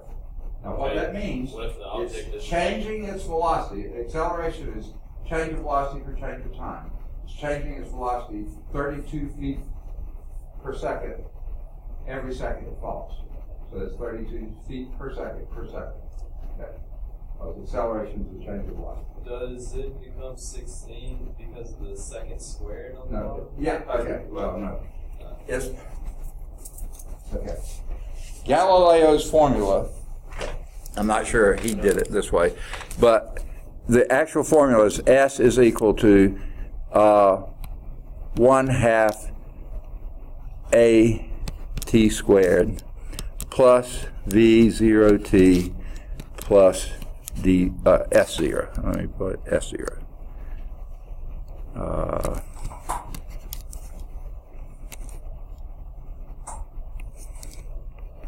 Okay. Now let's explain what this is. S0 is initial displacement. In this case, it's 100 feet up to begin with. Okay. V0 is initial velocity. But if you're dropping it from there, okay, a ball is dropped release, what's its initial velocity if you just drop it? No, it's initial velocity, not acceleration, velocity. You just release it. What's its initial speed when it's in your hand? 0, it's not moving. Now if you throw the ball, its initial velocity is whatever your velocity you throw it. But if you drop it, its initial velocity is 0. It's free fall. Yeah, it's free fall, exactly. There's Okay? no force pushing it down, it's just gravity. Yes, and the acceleration due to gravity, this is your 32. The formula tells you it's 1/2. Now you're very close. Most of the time with these things, if your x1 is 2, you got a coefficient of 1/2, or with 2 in the denominator anyway. Just about all of physics. One place I can think of where that doesn't hold, but that's for a different reason. Okay? But yeah, that's your original formula. So the 1/2 and acceleration due to gravity is negative 32, so that's where the negative 16 comes from. Now you didn't know this for the problem, I'm just telling you, that's where it comes from. So this is a real life representation of physics, okay? Where S is measured in feet, T is measured in seconds. So feet per second squared, that's why. Got that. So, find the, oh, now did you understand about acceleration and feet, what that means? Okay, got it. Okay. Where S, okay. Find the average velocity over each of the following time intervals. Now our formula for average velocity was, second? A change of time, you got it. So what you would do here, you're going from, this is a time interval, so it's t equal 1 second to t equal 2 seconds. So what you have to do is do your S of 1, and that would be what?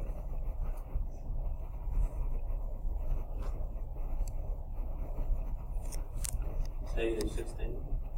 Okay, that's the first part.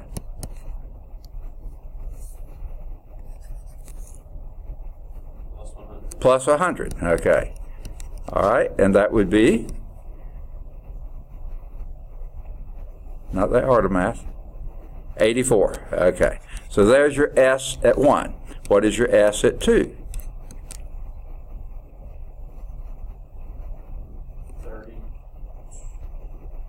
36? Okay. It would be minus 16 times 2 squared plus 100. That would be minus 16 times 4 plus 100. And that would be, I'm running out of room here, minus 64, right? I can't write it there. Let me write it. Yuck! This is going to shut, no, I don't know what it's doing. I have no idea what it's doing. Okay, let's write it here. Nope.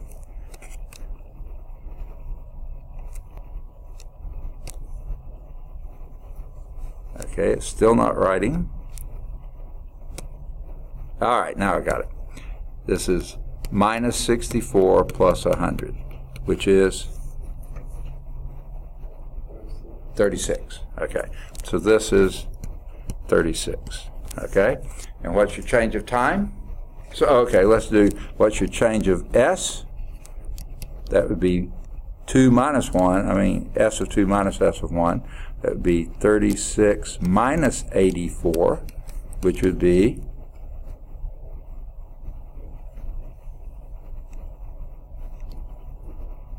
not that hard of math, is it? Say again. Negative 48. Very good. And what's your change of time? 2 minus 1? Yeah, that would be 1. Okay. So your average velocity there would be minus 48. Say again? Yeah, your interval is from t equal 1 to t equal 2. So that's a change of 1, right? So change of displacement would be negative 48 because it's falling downward from delta t. So your average velocity is delta s over delta t minus 48 feet per second, because this is in feet, that's in seconds. That's just measured in feet. Okay? Now, we're going to do from the interval from 1 to 1.5. We've already done 1. Let's not redo that, okay? So now let's do S of 1.5. Calculator time. What would that be? Minus 16 times. We don't need a calculator, do we? Negative 1.5 squared, right? Plus 100. Buy it or not? Okay? And this would be, where did I put a minus in there? It doesn't matter, you're squaring. Minus 16. Anyone know what 1.5 squared is? 2.25 plus 100. And now the minus 16 times 2.25, I could do that in my head, but I'd rather you do it. As minus 32, 4 is minus 36. Okay, plus 100. Oh, and what does that turn out being? 64. Okay, so that would be a 64. So now we have your delta S for this one would be 64 minus 84, which is, say again? Negative 20, and your delta T, 0.5, and your delta S over delta T, which would be your average velocity, average speed, average velocity, that's what they call it, would be minus 40, right? Minus 20 divided by 0.5 would be multiplied by 2, minus 40. So you went from minus 48 to minus 40, and that's also in feet per second. Okay, let's do the next one. We've already done one, so let's not redo that. So let's do 1.1. What's S of 1.1? Minus 16 times 1.1 squared plus 100. Right? Minus 16. Anyone know what 1.1 squared is? 1.21, right? Plus 100. And that would be, ooh, this time I will use a calculator. What's that? 1.1 squared times negative 16 is negative Plus 100, yeah, do the whole thing. What do you get? negative 19.36. Okay, that's the first part. Negative 19.26. Is that what you said? Plus 100 would be 80.64. a little louder. 80.64. 80.64. Okay? Now, so the delta S, that's your, the change of that would be, the delta S here would be 80.64 minus 84, right? And that would be minus 3.36. Is that right? Okay. That's your change of S. What's your change of T? Yeah, hey. It's not. Whoops. Yeah, okay, you interrupt me. Yeah, that's what you get. No, what? It's 19.36. 19? Yeah. 19.36. Not 26. Okay. Minus Down. 80.36. Yeah, all the way down. Yeah. So where you It's at? negative 19.36. Oh, that's a 3/6. Oh, okay. I'm sorry. I misunderstood. Is everything else right, though? I was just going by what I heard, and my hearing isn't good. Okay, so that changes. I already did it. Yeah, that's right. Okay, I heard right, but wrote it wrong. Okay, sorry about that. Okay. What's your delta T here? 0.1. So this would be minus 33.6 would be your average velocity. Okay? Now, is that right? No, it isn't. Yeah, it is. Yeah. So it went from minus 48 to minus 40 to minus 33.6 feet per second. Okay? I wonder if there's a limit in there somewhere. Because the difference between, well, differences are all different, but seems like it's getting closer to something. How can you have a negative rate of change? Okay. All right. Driving on the interstate at 70 miles per hour. Of course, that would be right. And then a big 18-wheeler pulls in front of you. You slow down. Is that a negative rate of change? Yes. So that's what we got here. Okay.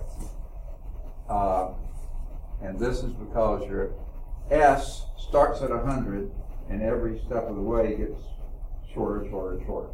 Okay, that's a negative. Your velocity is negative, increasing in a negative direction, but it's still negative. Okay. Now, you think there's a limit here? The limit of ds over dt?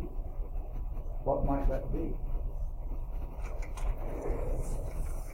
Might that not be ds dt? And what would be ds dt? Let me erase this. Oh, it didn't erase, did it? Okay. All right. So ds dt, you tell me, what would that be? Second? A little louder. Oh, we've forgotten that already. That was at least 15 minutes ago. What are you looking for? The derivative of s with respect to t.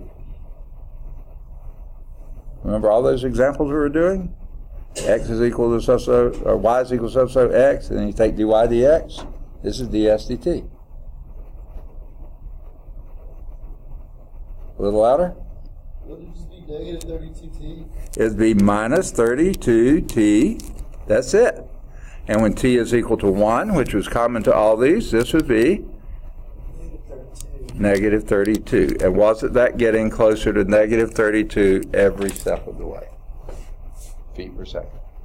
So, How you just got that? what's that? ds over dt. How you get negative 32? Okay, I couldn't hear your question. How you get negative 32t if you got ds over dt? Okay.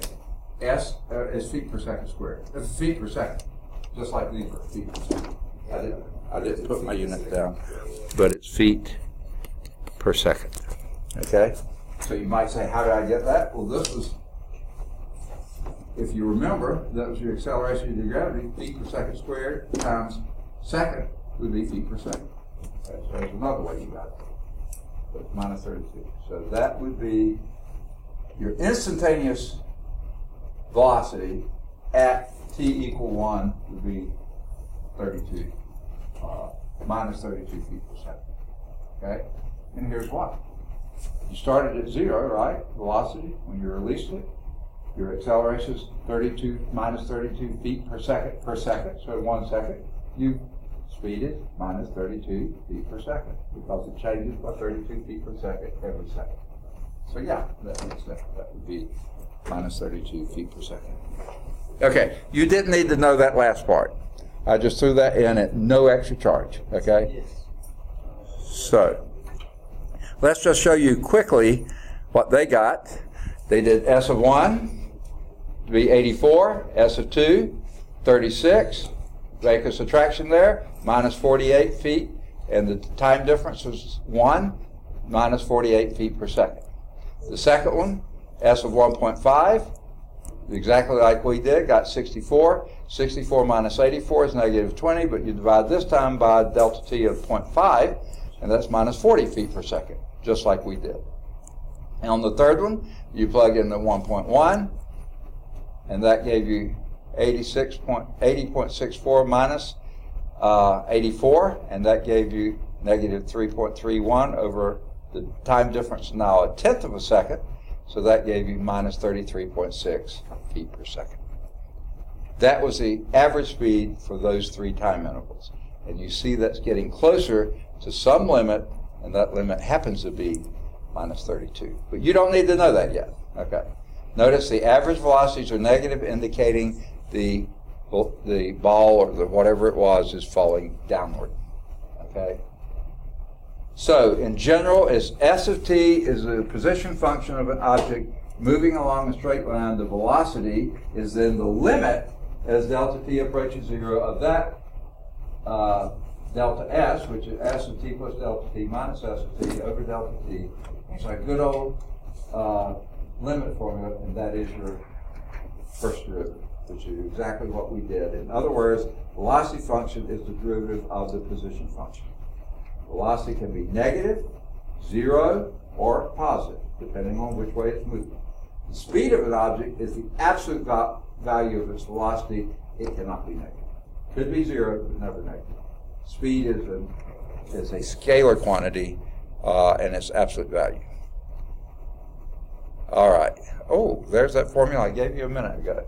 The position of a free-falling object, neglecting air resistance under the influence of gravity, can be represented by S of t is equal to minus 1/2 gt squared, where g is acceleration due to gravity. If you're in the U.S. customary system, 32 feet per second squared. If you're in the SI system, what's that?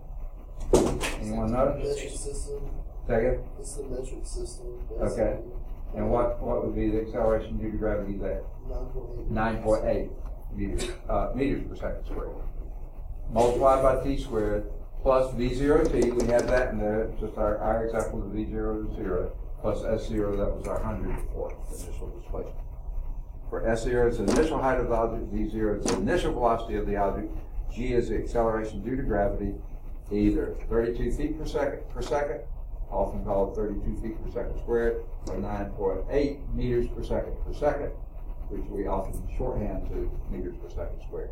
No such thing as a square second, but yeah, you get the idea. All right. Now, we'll start it, aren't we just about out of time? In fact, no, we aren't. Okay. I'm sorry. I was thinking my Tuesday, Thursday classes. Yeah, that's why I got in such a hurry. Yeah, let's do a break. I was just going to say, my bladder says it's time for a break. So, all right, here's example 10. This is on page 117, about the middle of the page. Now, they had a graphic there. In fact, a couple of graphics. The first graphic was someone dropping the billiard ball, and you see it falling, and you see how that picture on page 116, if you got a book, that's what they call a time-lapse photograph. In other words, they're in a perfectly dark room, and someone's holding the ball there, and then right at the time they start they have a camera there, and the camera is wide open, okay? The aperture is wide open, and then right at the time they start a strobe light, let's say every 1/10 of a second or something like that, flashing a light, the person drops the ball, okay? And what you get is the ball, the first, 5 strobes that you get, because the room is perfectly black and you're just seeing the hand and the ball. That's the same ball at different times. And since those are equal time intervals, you see the ball is falling further and further each time interval because it's accelerating downward at 32 feet per second. So it's an acceleration, meaning a change of velocity. Okay. And then somebody earlier said secant line is how you take a limit, okay? And I said, please let's not, but they still do it here too. If this is your velocity at 2 different times, this is on figure 220 on page 117. As you see, the limit is a secant line as your T1 was 1 to begin with, and your T2 could have been 2 seconds, then it was 1.5 seconds, 1 second. It's not exactly the same points, but you see the secant lines get closer and closer to being the tangent line, just as before. Okay? Now, here's example 10. at time t equals 0, a diver jumps from a platform, diving board, that is 32 feet above the water. The initial velocity of the diver is 32 feet per second. What does that mean? The initial velocity, why the capitalized V, I don't know, it shouldn't be, of the diver is 16 feet per second. That means the diver jumps up, because that's a positive speed, up. Negative speed would be down. So the diver jumped up, so the picture is correct. Jumped up and then reached the peak and came back down. Okay? Now, a lot of the platform divers, they don't jump. They just sort of fall off. Some of the dives they do. But some of them they do jump up, and this one is jumping up at 16 feet per second. So what that means, what does this represent? Okay, first, back off. What does this represent? Yeah, and that in our formula here, the one that I was rushing to get to show you, where does that fit in here? These.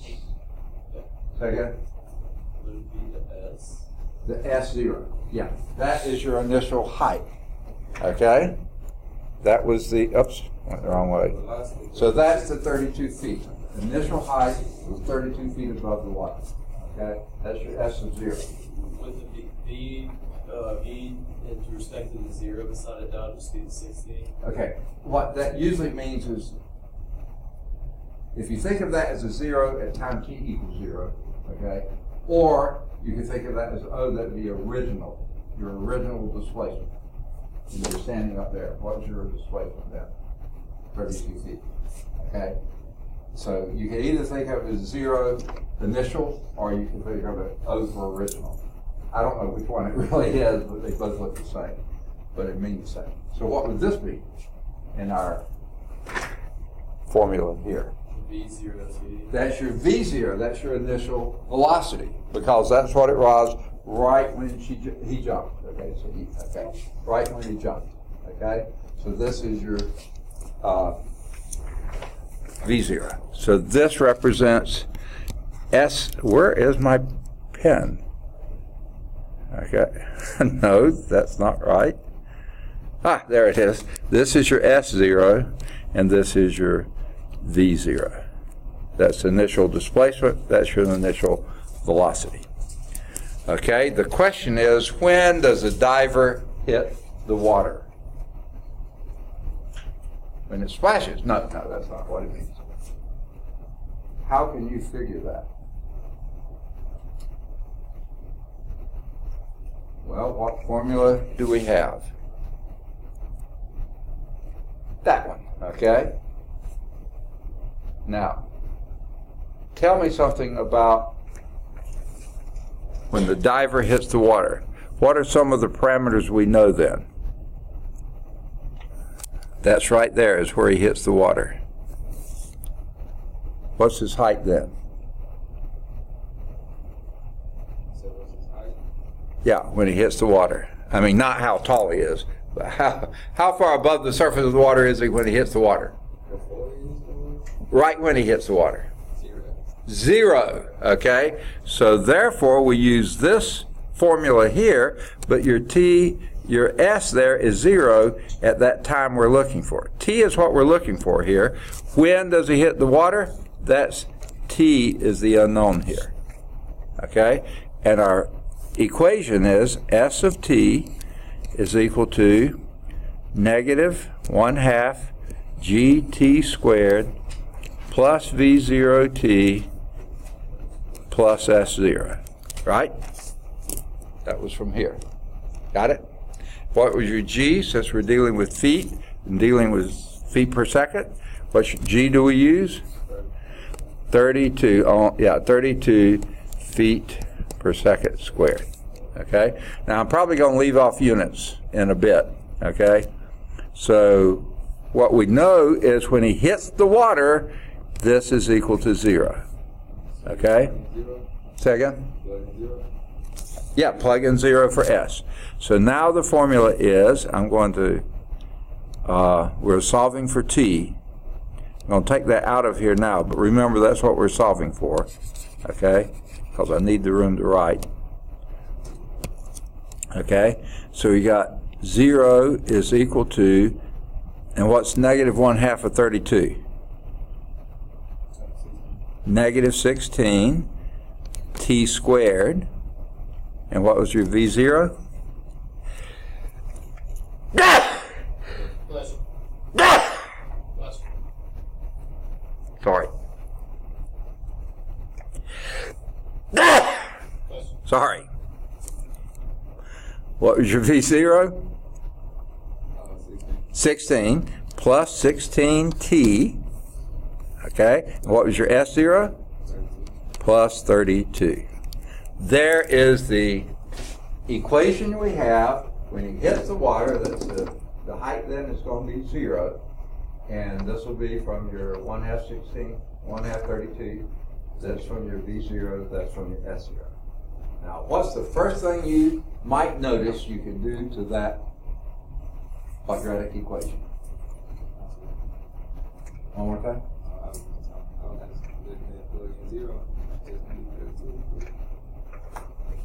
Okay, say that one more time. It's just going to be 32. No, T is not 0. T at 0 is when he's standing up there. We want T when he hits the water. That's what we're looking for. When does he hit the water? That was going to be 0. Huh? I just said it was 0. No, okay. At time T equals 0, he jumps. So he's right there at time T equals 0. He jumps up, then he falls down, and then he splashes here. The time has been clicking. So T cannot be 0, because it's 0 up there at some later time T. That's what we're looking for. But here's the quadratic equation that gives it to us. How would you solve that quadratic equation? No calculus involved here, okay? Just factor or just pull out the 16? Yes. What would be the first, what did you say? Pull out the 16 and then simplify it. Okay, how about even a negative 16? Would that be okay? Yeah. Let's factor out a negative 16. And that would be a negative 16. I'm going to reverse sides. And what would you have left? T squared. And you pull out negative, so it's minus T minus 2 is equal to 0. And I'll divide out the negative 16. It's gone. Okay? Can we solve that one? How would you do that? Hint, hint. Second? Yeah, let's get two binomial factors. X minus 2. How about T? Or T minus 2. Minus 2. T plus 1. T plus 1. Very good. So, what's your two possibility? T is equal to 2 seconds, or T is equal to negative 1 second. Now, what is negative 1 second? Negative 1 second is before he jumped, okay? That doesn't make any sense. So, it must be 2 seconds later is when what? Make sense? Negative 1 doesn't make any sense. You can't hit the water before he jumped. Okay? Negative 1 second, he's up there still trembling. Okay? So, now, how about the next part? What is the diver's velocity at impact? Okay? What would his velocity be?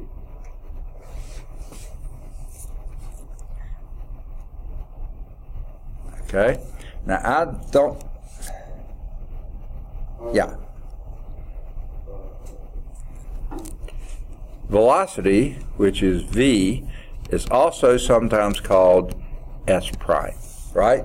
The first derivative of your displacement. That was the thing we had up above. Let's see. That's what I was telling you is your derivative, okay? That's it.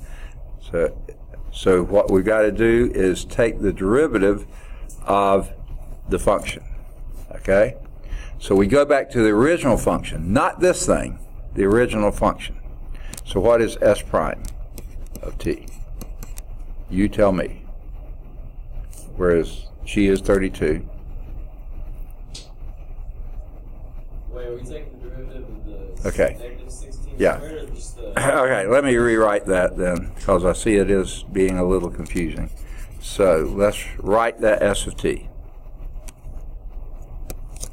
So S of t is equal to minus 16 t squared, and we can put in our thing, plus 16 t plus 32. Okay, there's our S of t. And you want the derivative of that? And we want the derivative of that, S prime of t. That's going to be, say again? Negative 32t plus 16. Perfect. And we want it when he hits impact. What was the time of impact? 2 seconds. So plug that in. S prime at 2, why can't I write, is equal to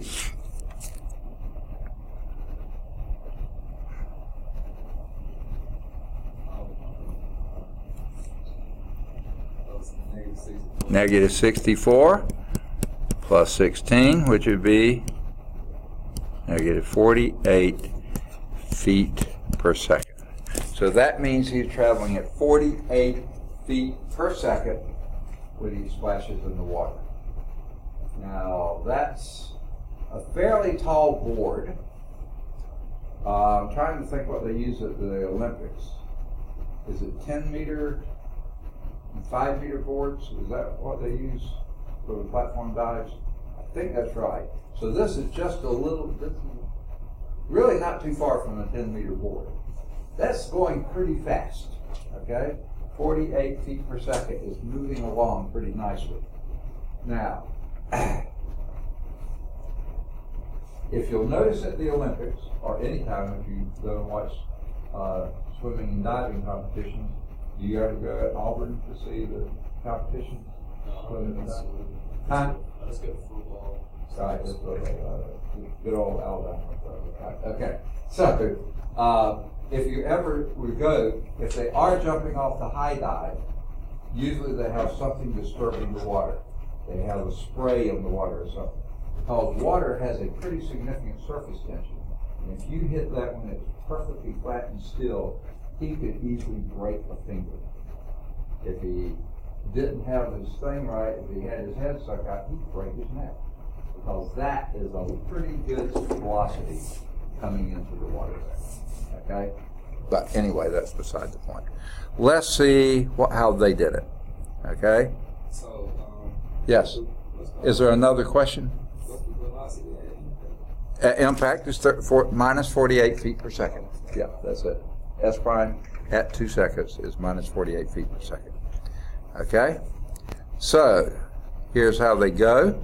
Begin by writing the equation to represent the position of the diver, and that position would be S of t is equal to minus 1/2 g, which is 32, t squared plus 16, which is initial velocity, plus t plus 32. So write that down, and then we know that when it hits, and simplifying that, minus 16t squared plus 16t plus 32, that's the position function, S of t, anytime t, and when he hits the water, to find the time when he hits the water, his position is 0. He's 0 off the top of the water. He's hitting it right then. So solve for t, and there's your equation, same one we got, and they factored out the minus 16, and they factored the other part at the same time, which I really doubt they did. They just made it quicker. And that gave them either t is equal to negative 1 second or t is equal to 2 seconds. Negative 1 second is before he jumped, so that doesn't make any sense. Because t is greater than 0, use the t equal 2 seconds. So the velocity at any time t is given by the derivative S prime is equal to, and you took the derivative just like we did, minus 32t plus 16. Plugged in the 2 seconds when he hit the water, his velocity then was minus 48 feet per second. Just like we got. Any questions? Does that make sense? Okay. Notice that the unit for S prime is the unit S feet divided by t second. You see it better if you wrote this as ds dt. S measured in feet, T measured in feet per second. So that would be a little clearer if you wrote it that way in Leibniz notation. In general, the unit for F prime is the unit of F divided by the unit for X. Okay? Whatever those would be. We were using T, which is time in seconds. S was in feet per second. Oh, last slide. And that's the last thing in section 2.2. So let me give you some homework exercises. I've given some of these before. Do 5. It's both at calcchat.com and calcview.com. Then do any of the odds 7 through 25. All of those odds are at calcchat.com, 17's at calcview. Do either 27 or 29. They're both at calcchat, 27's at calcview. Do any of the odds 31 to 37. They're all at calcchat, 37's at calcview. Do any of the odds 39 to 53. They're all at calcchat, 43's at calcview. Do either 55 or 57 or both. 55, they're both at calcchat, 55's at calcview. Do any of the odds 59 through 63. They're all at calcchat, 59's at calcview. Do either 65 or 67 or both. They're both at calcchat, 65's at calcview. There's an exploring the concepts there that you can certainly see about number 73 if you would like, and they do give you a place you can go get the graph. It's at mathgraphs.com. So he has lots of online help here. 75 is sketching a graph. You can do that if you'd like. 77, we did one sort of like that, finding the equation of tangent lines. We did that. 79 deals with a horizontal tangent line, in other words, where the function isn't changing just at that instant. 81 deals with finding an equation of a tangent line, so you can do either 77 or 81 or both. All the odds are at calcchat. Linear approximation, that's 83. You can do that if you choose. Might be a little more involved, but give it a shot. Don't get too bogged down with it, though. There's some true-false, 85 to 89. I think those are at calcchat as well. If you don't know why they're giving you why it's true or false, if you're guessing wrong, then if you can't figure out the answer, ask. Finding rates of change, do either 91 or 93. They're both at calcchat. 91's at calcview. Vertical motion, 95. That's a good problem. Another vertical motion, 97. So I'd say do either or both. They're both at calcchat. There's a think about it, which sort of think through this issue. You don't have to do anything if you don't want to. Volume, there's a good problem there. Modeling data, a decent problem there. Velocity, sort of like what we did, that's 105. 107, equation of a parabola. Going the opposite way from what we did before. Earlier we were given the equation of a parabola and then you calculate various things. This tells you the things we calculated, you go backwards in that and come up with the equation of the parabola. A couple of tangent line problems, 109. Making a function differentiable, you can give that a shot, 111 if you'd like. And determining differentiability, that is another one you could take a look at. And of course, if you're interested in the Putnam challenge, knock yourself out. Okay. So let's end this. It's going to take a while, obviously. There we go. And go to, and now it beeps, 2-3. All right, folks. What some have been waiting for. We've learned how to take derivatives of sums or differences. They're really easy. The derivative of a sum is the sum of the derivatives. The derivative of a difference is the difference of the derivatives. just like you would probably, hopefully, expect it to be. However, products and quotients don't work the way you would expect. If you think derivative of a product is a product of derivatives, hang it up. That doesn't work. And don't feel like the Lone Ranger, though. Gottfried Leibniz, who came up with calculus, missed the product rule the first time he published on it, okay? And someone corrected him. He went back and had to do some head scratching. So that's what we're going to do now, is look at a couple of new rules. And we're still doing Chapter 2, differentiation. 2.3 is the product and quotient rules, and moving up to higher order derivatives. Not just first derivatives, second derivatives, third derivatives, okay? So our objectives here are to find the derivative of a function that is a product of two functions. Now both of those functions are differentiable, but the new function's a product. We'll do the same thing with the quotient rule, and then we'll find the derivative of a trigonometric function. We've already done some of those. We're going to do probably a few more, and then we'll find the higher order derivatives of a function. First, second, third, fourth derivatives, whatever. So let's do first the product rule. You learned that the derivative of the sum of two functions is simply sum of the derivatives. Same thing for difference. The rules for products and quotients are not so simple. So here's the rule. We'll prove it underneath this. So if you want to get into that, certainly go for it. But here's the rule. The product of two differentiable functions, f and g, is itself differentiable, but not as the product of the derivatives. Moreover, the derivative of f times g, and here's what it is. The first function times the derivative of the second, plus the second function times the derivative of the first. Okay? So d by dx of a product of two functions is the first times the derivative of the second, plus the second times the derivative of the first. And guess what, team? It doesn't matter which order you add those. You could say the derivative of the first times the second plus the second times the derivative of the first. You can do it either order you want to, okay? I think I said the same thing twice. The second times the derivative of the first plus the first times the derivative of the second. It doesn't matter which order you do the addition. It doesn't matter which order you do the differentiation, but you have to hold one, just the function, derivative of the other one, add to that the other times the derivative of the first, okay? However order you do it, make sure you get both things done.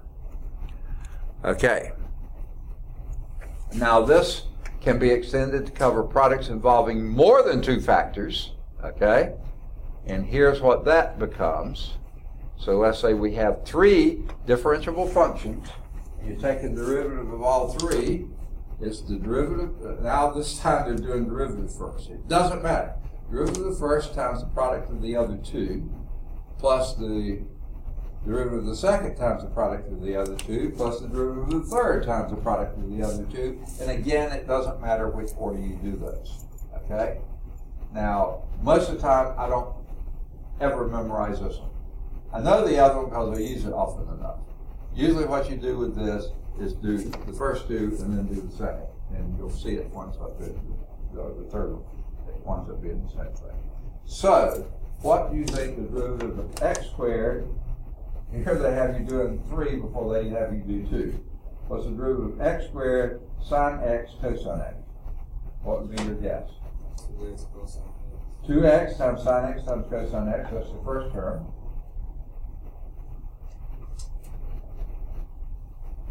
Next.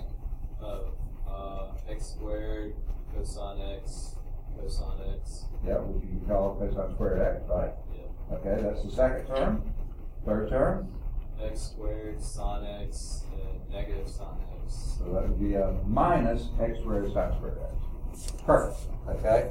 So 2x sine x cosine x, and they pulled out the x squared times cosine squared x minus sine squared x. That's another way to write it. Again, there are umpteen ways you can write these things, and on those packages like WebAssign, they only look for one. Okay? So I'm not sure I would have thought of factoring out the x squared. I liked it the way it was, okay? But you can certainly do that, okay? Any questions? Okay?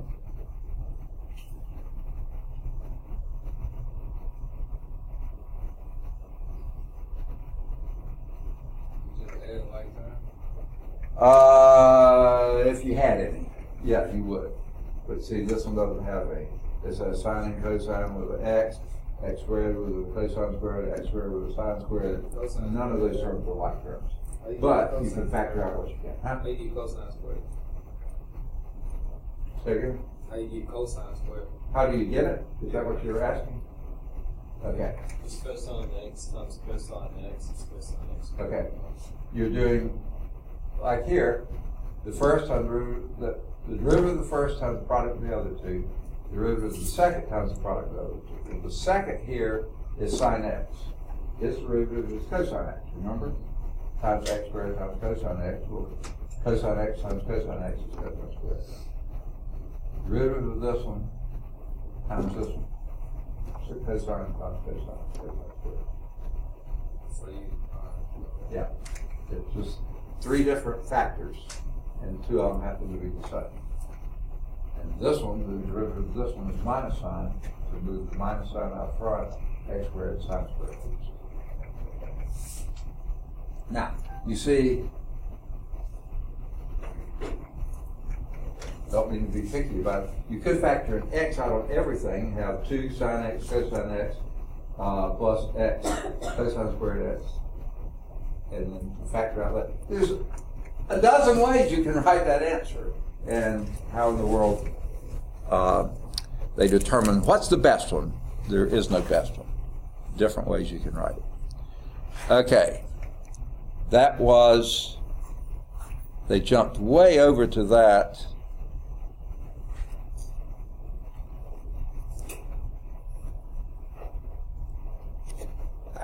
For the life of me, I don't even see this in, oh, there it is, at the bottom. I got it. Okay. So let's move to, I think it's example 1. Well, maybe not. Let's see. Derivative of a product of two functions is not in general given by the product of the derivatives. Okay? We've already said that. Okay? Before we move to this,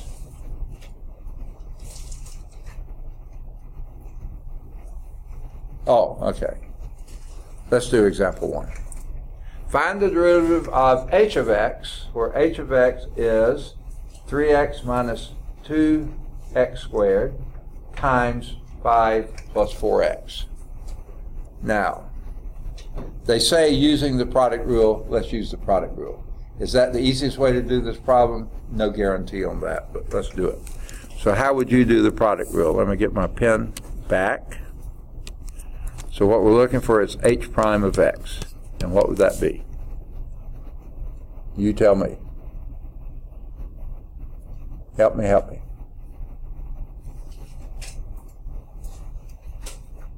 Somebody.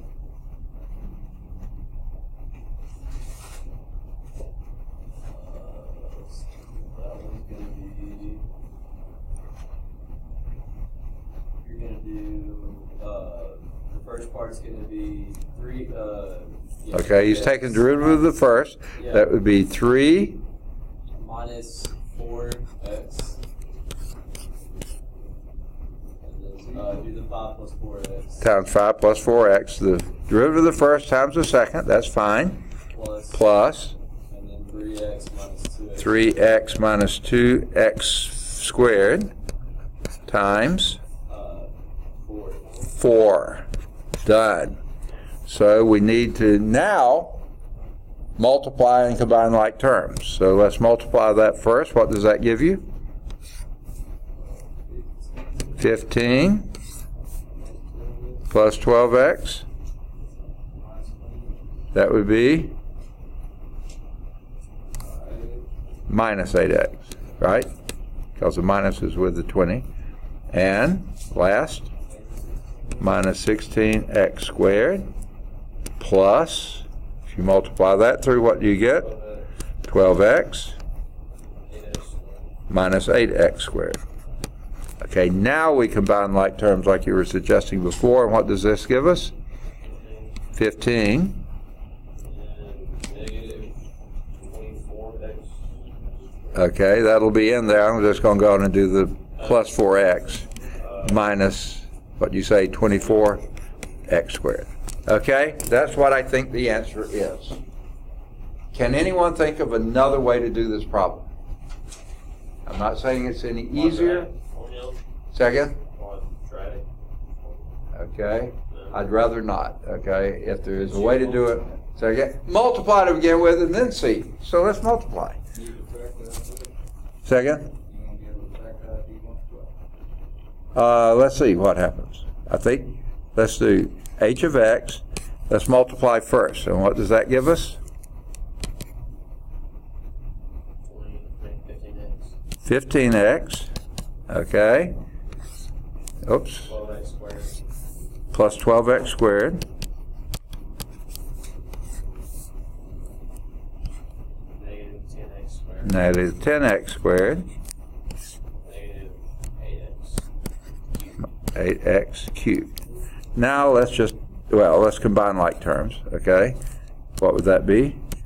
15x 2x plus 2x squared minus 8x. minus 8x cubed. Now let's take a derivative of that. Goodness gracious. H prime of x. What would that be? 15 Plus 4x minus 24x squared. and how does that compare to what we got before? Yeah. Some problems, the product rule will take you longer than doing the other, multiplying through. Other problems, the product rule is going to save you time, okay? Especially if you have dissimilar functions. But with polynomials, just about as easy to multiply them first and then take it through. Because polynomials are so easy, okay? All right, but let's see how they do it. Now, I think that's what they were suggesting at the top is first multiply and then take a derivative. And then this said do it using the product rule. And you see we get the same answer. Okay? Okay. So the solution, the first times derivative of the second. Hey, guess what? Just because we did derivative of the first times the second, that's perfectly fine. Because we do that later, okay?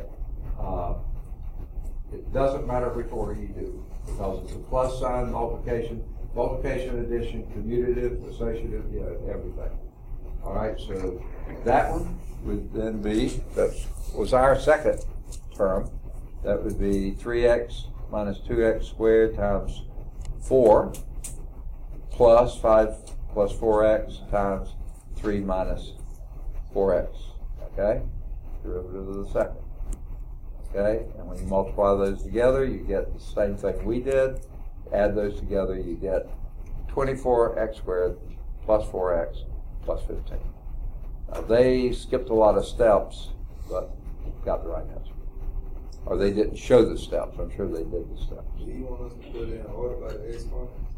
It doesn't matter to me. If you have the right answer, I count it right. You know, again, probably WebAssign, if they wanted it that way, they probably count it wrong if you do it the other way. That's why I don't like WebAssign. But I just assume lead off with a positive. Okay. Now, if the problem said, and write your answers in descending order of the power, or in standard form, then, yeah, do what they tell you. Most of the time, they're not going to tell you that. So, if you got the right answer, you get credit for it. Okay? Now, that was the only example they gave, example 1. Let's do example 2.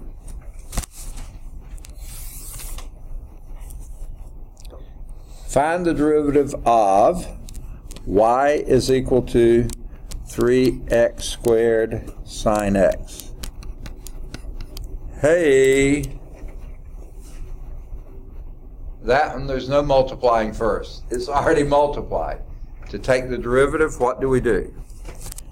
Y prime would be what? You tell me.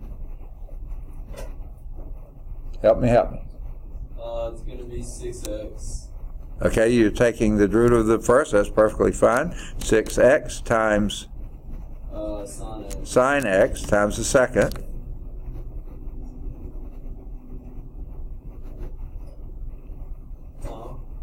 Plus, Cosine. okay, I see there's a cosine in it. And 3x. 3x squared. There's your answer. Now, if, like last time, they factored out, that would be 3x times 2 sine x plus x cosine x. There is no real reason to do that, but they might. My guess, they don't. But anyway, there's an answer, and they did. They did indeed factor, which you don't have to. Leaving it in that first form is perfectly fine. Even though they reverse the order, doesn't matter.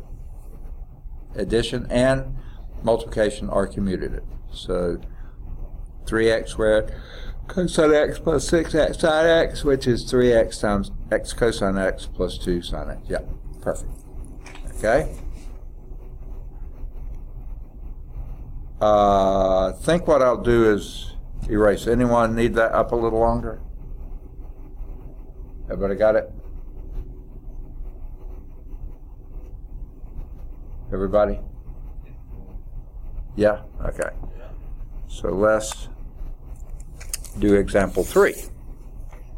Find the derivative of y is equal to 2x cosine x minus 2 sine x. What is your y prime?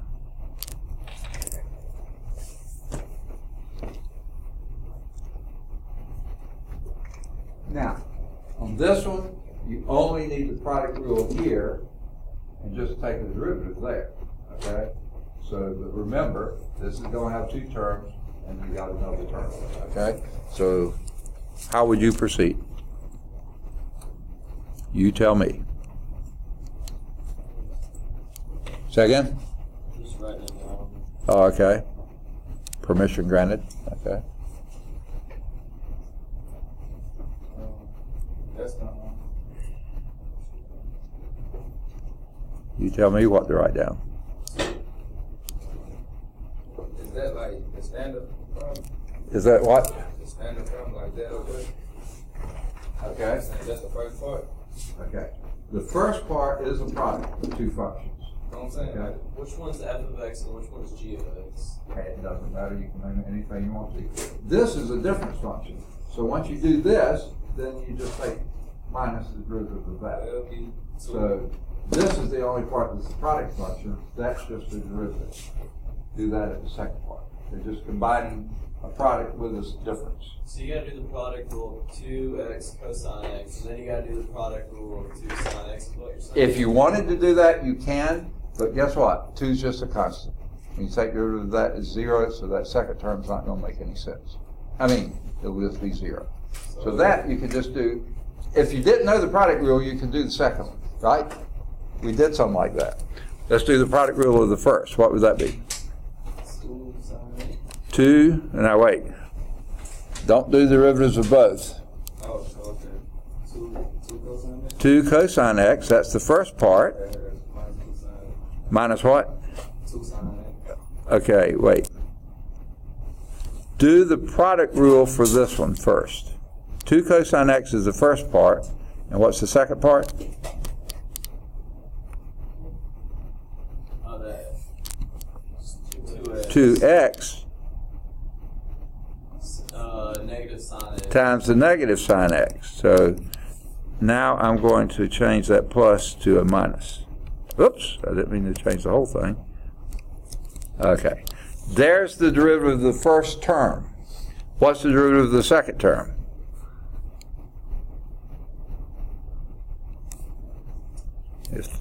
If you had this, y is equal to, Cosine x. say that again? Cosine x. Okay, minus 2 times cosine x, right? I thought that 2 would be. Okay, Say again? Okay. All right. All right. If this had been the problem, y is equal to minus 2 sine x. And let's back up 45 minutes, okay? And I was asking you to do that. You've never heard of the product rule in your life, okay?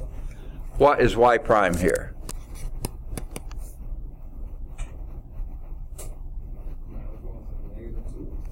Okay, it's negative 2 times derivative of this. And what's the derivative of that? Derivative of sine x is? Cosine x. Okay? That's all you're doing. You're taking the derivative of this, which is a product rule problem, minus the derivative of this, which is just a derivative. It's not a product. Okay, yeah. Now, okay, let's go back and do, both of you suggested, so let's do it. Let's do this as a product, okay? Y is equal to minus 2 times the sine of x, okay? Let's do it as a product. Which one you want to take a derivative first? Okay, that would be 0 times sine x plus a negative 2 times cosine x. Okay, and that would just be minus 2 cosine x, which is the same thing you get if you just treat negative 2 as the coefficient, take the derivative of the product. Okay? All right. So, we've got it done. What do you notice here? Pull out a 2. Say again? Can't you just pull out that 2? Okay, we'll pull out a 2. All right, very good. We could have done that to begin with. Okay, and that gives us cosine x minus x sine x minus cosine x. And what do you notice there? You can cancel out the cosine. Yes, cosine x minus cosine x is 0, so that gives us 2, or minus 2x sine x, which you could have done right here too. Minus 2x sine x. There's your answer. Okay? Make sense?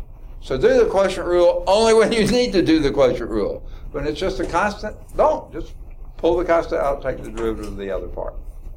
Okay? Make sense? Okay? We've got, oh wait, that's right. We're out of time. I forgot. I was thinking 10 till again and I wasn't. Okay. Sorry about that. Let me give you a few homework exercises here. We did through example 3. We'll start quotient rule next time. Homework exercises. I think you can do any of the odds 5 through 9. They're all at Calc Chat, 5's at Calc View, and stop there. We'll do the quotient rule next. Okay, good deal. I got a question about this. Sure.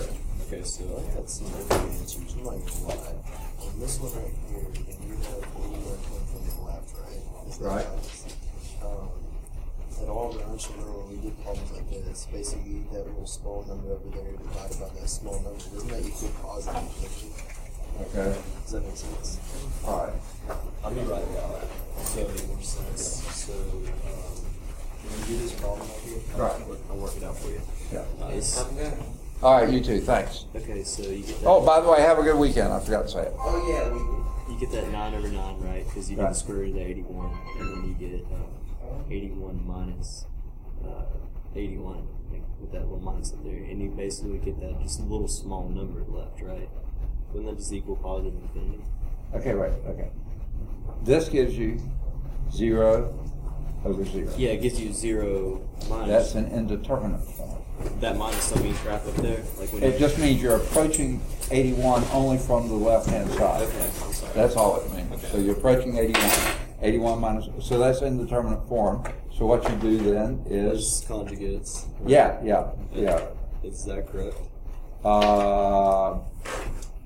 Let me see. Because that's the conjugate I got. Like when you do the conjugate, that's what you get left. 'Cause Right. I cancel that out. Yeah, and I don't really think it matters which side you approach 81 from.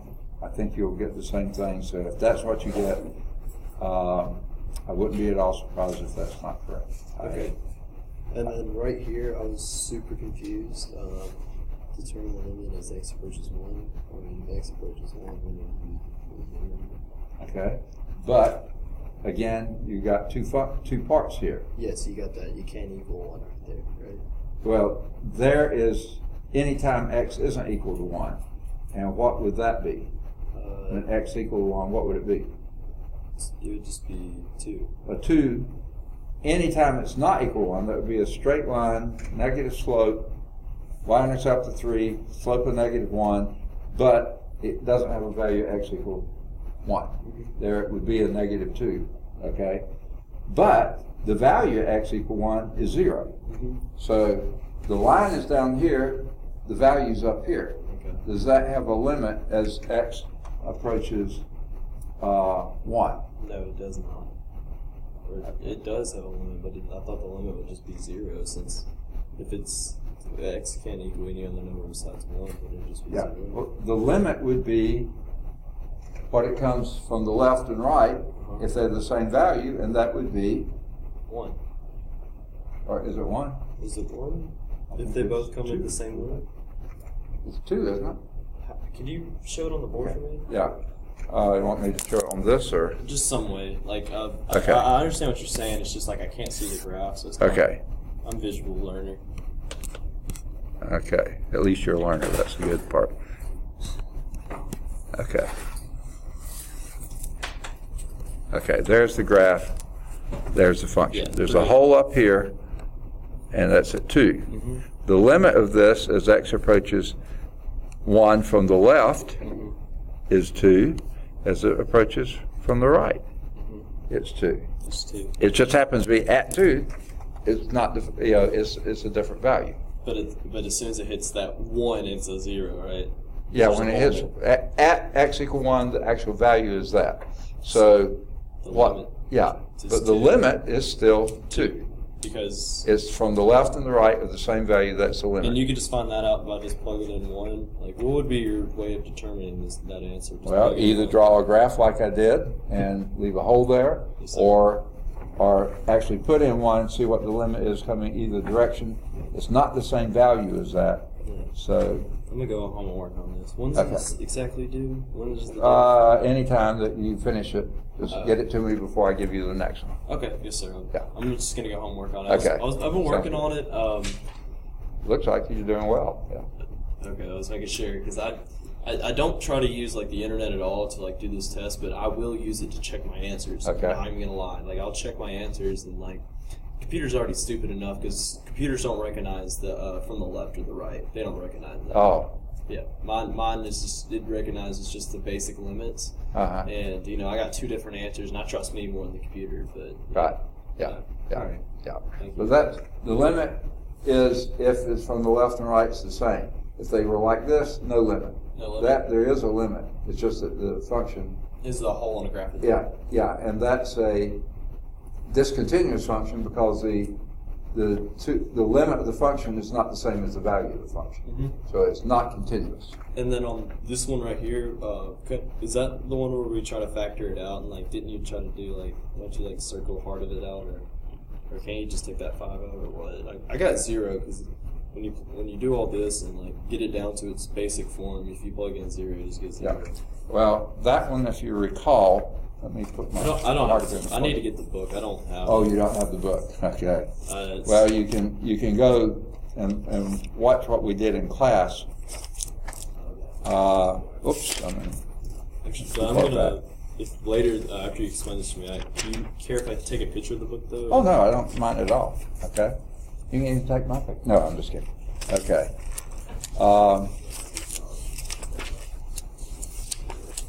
Hey, by the way, you're still recording. Yeah. Do you mind? I mean, I you don't want me care. to- I was just letting you know. Yeah. I was just trying to find yeah. Is that what you want to take a picture of?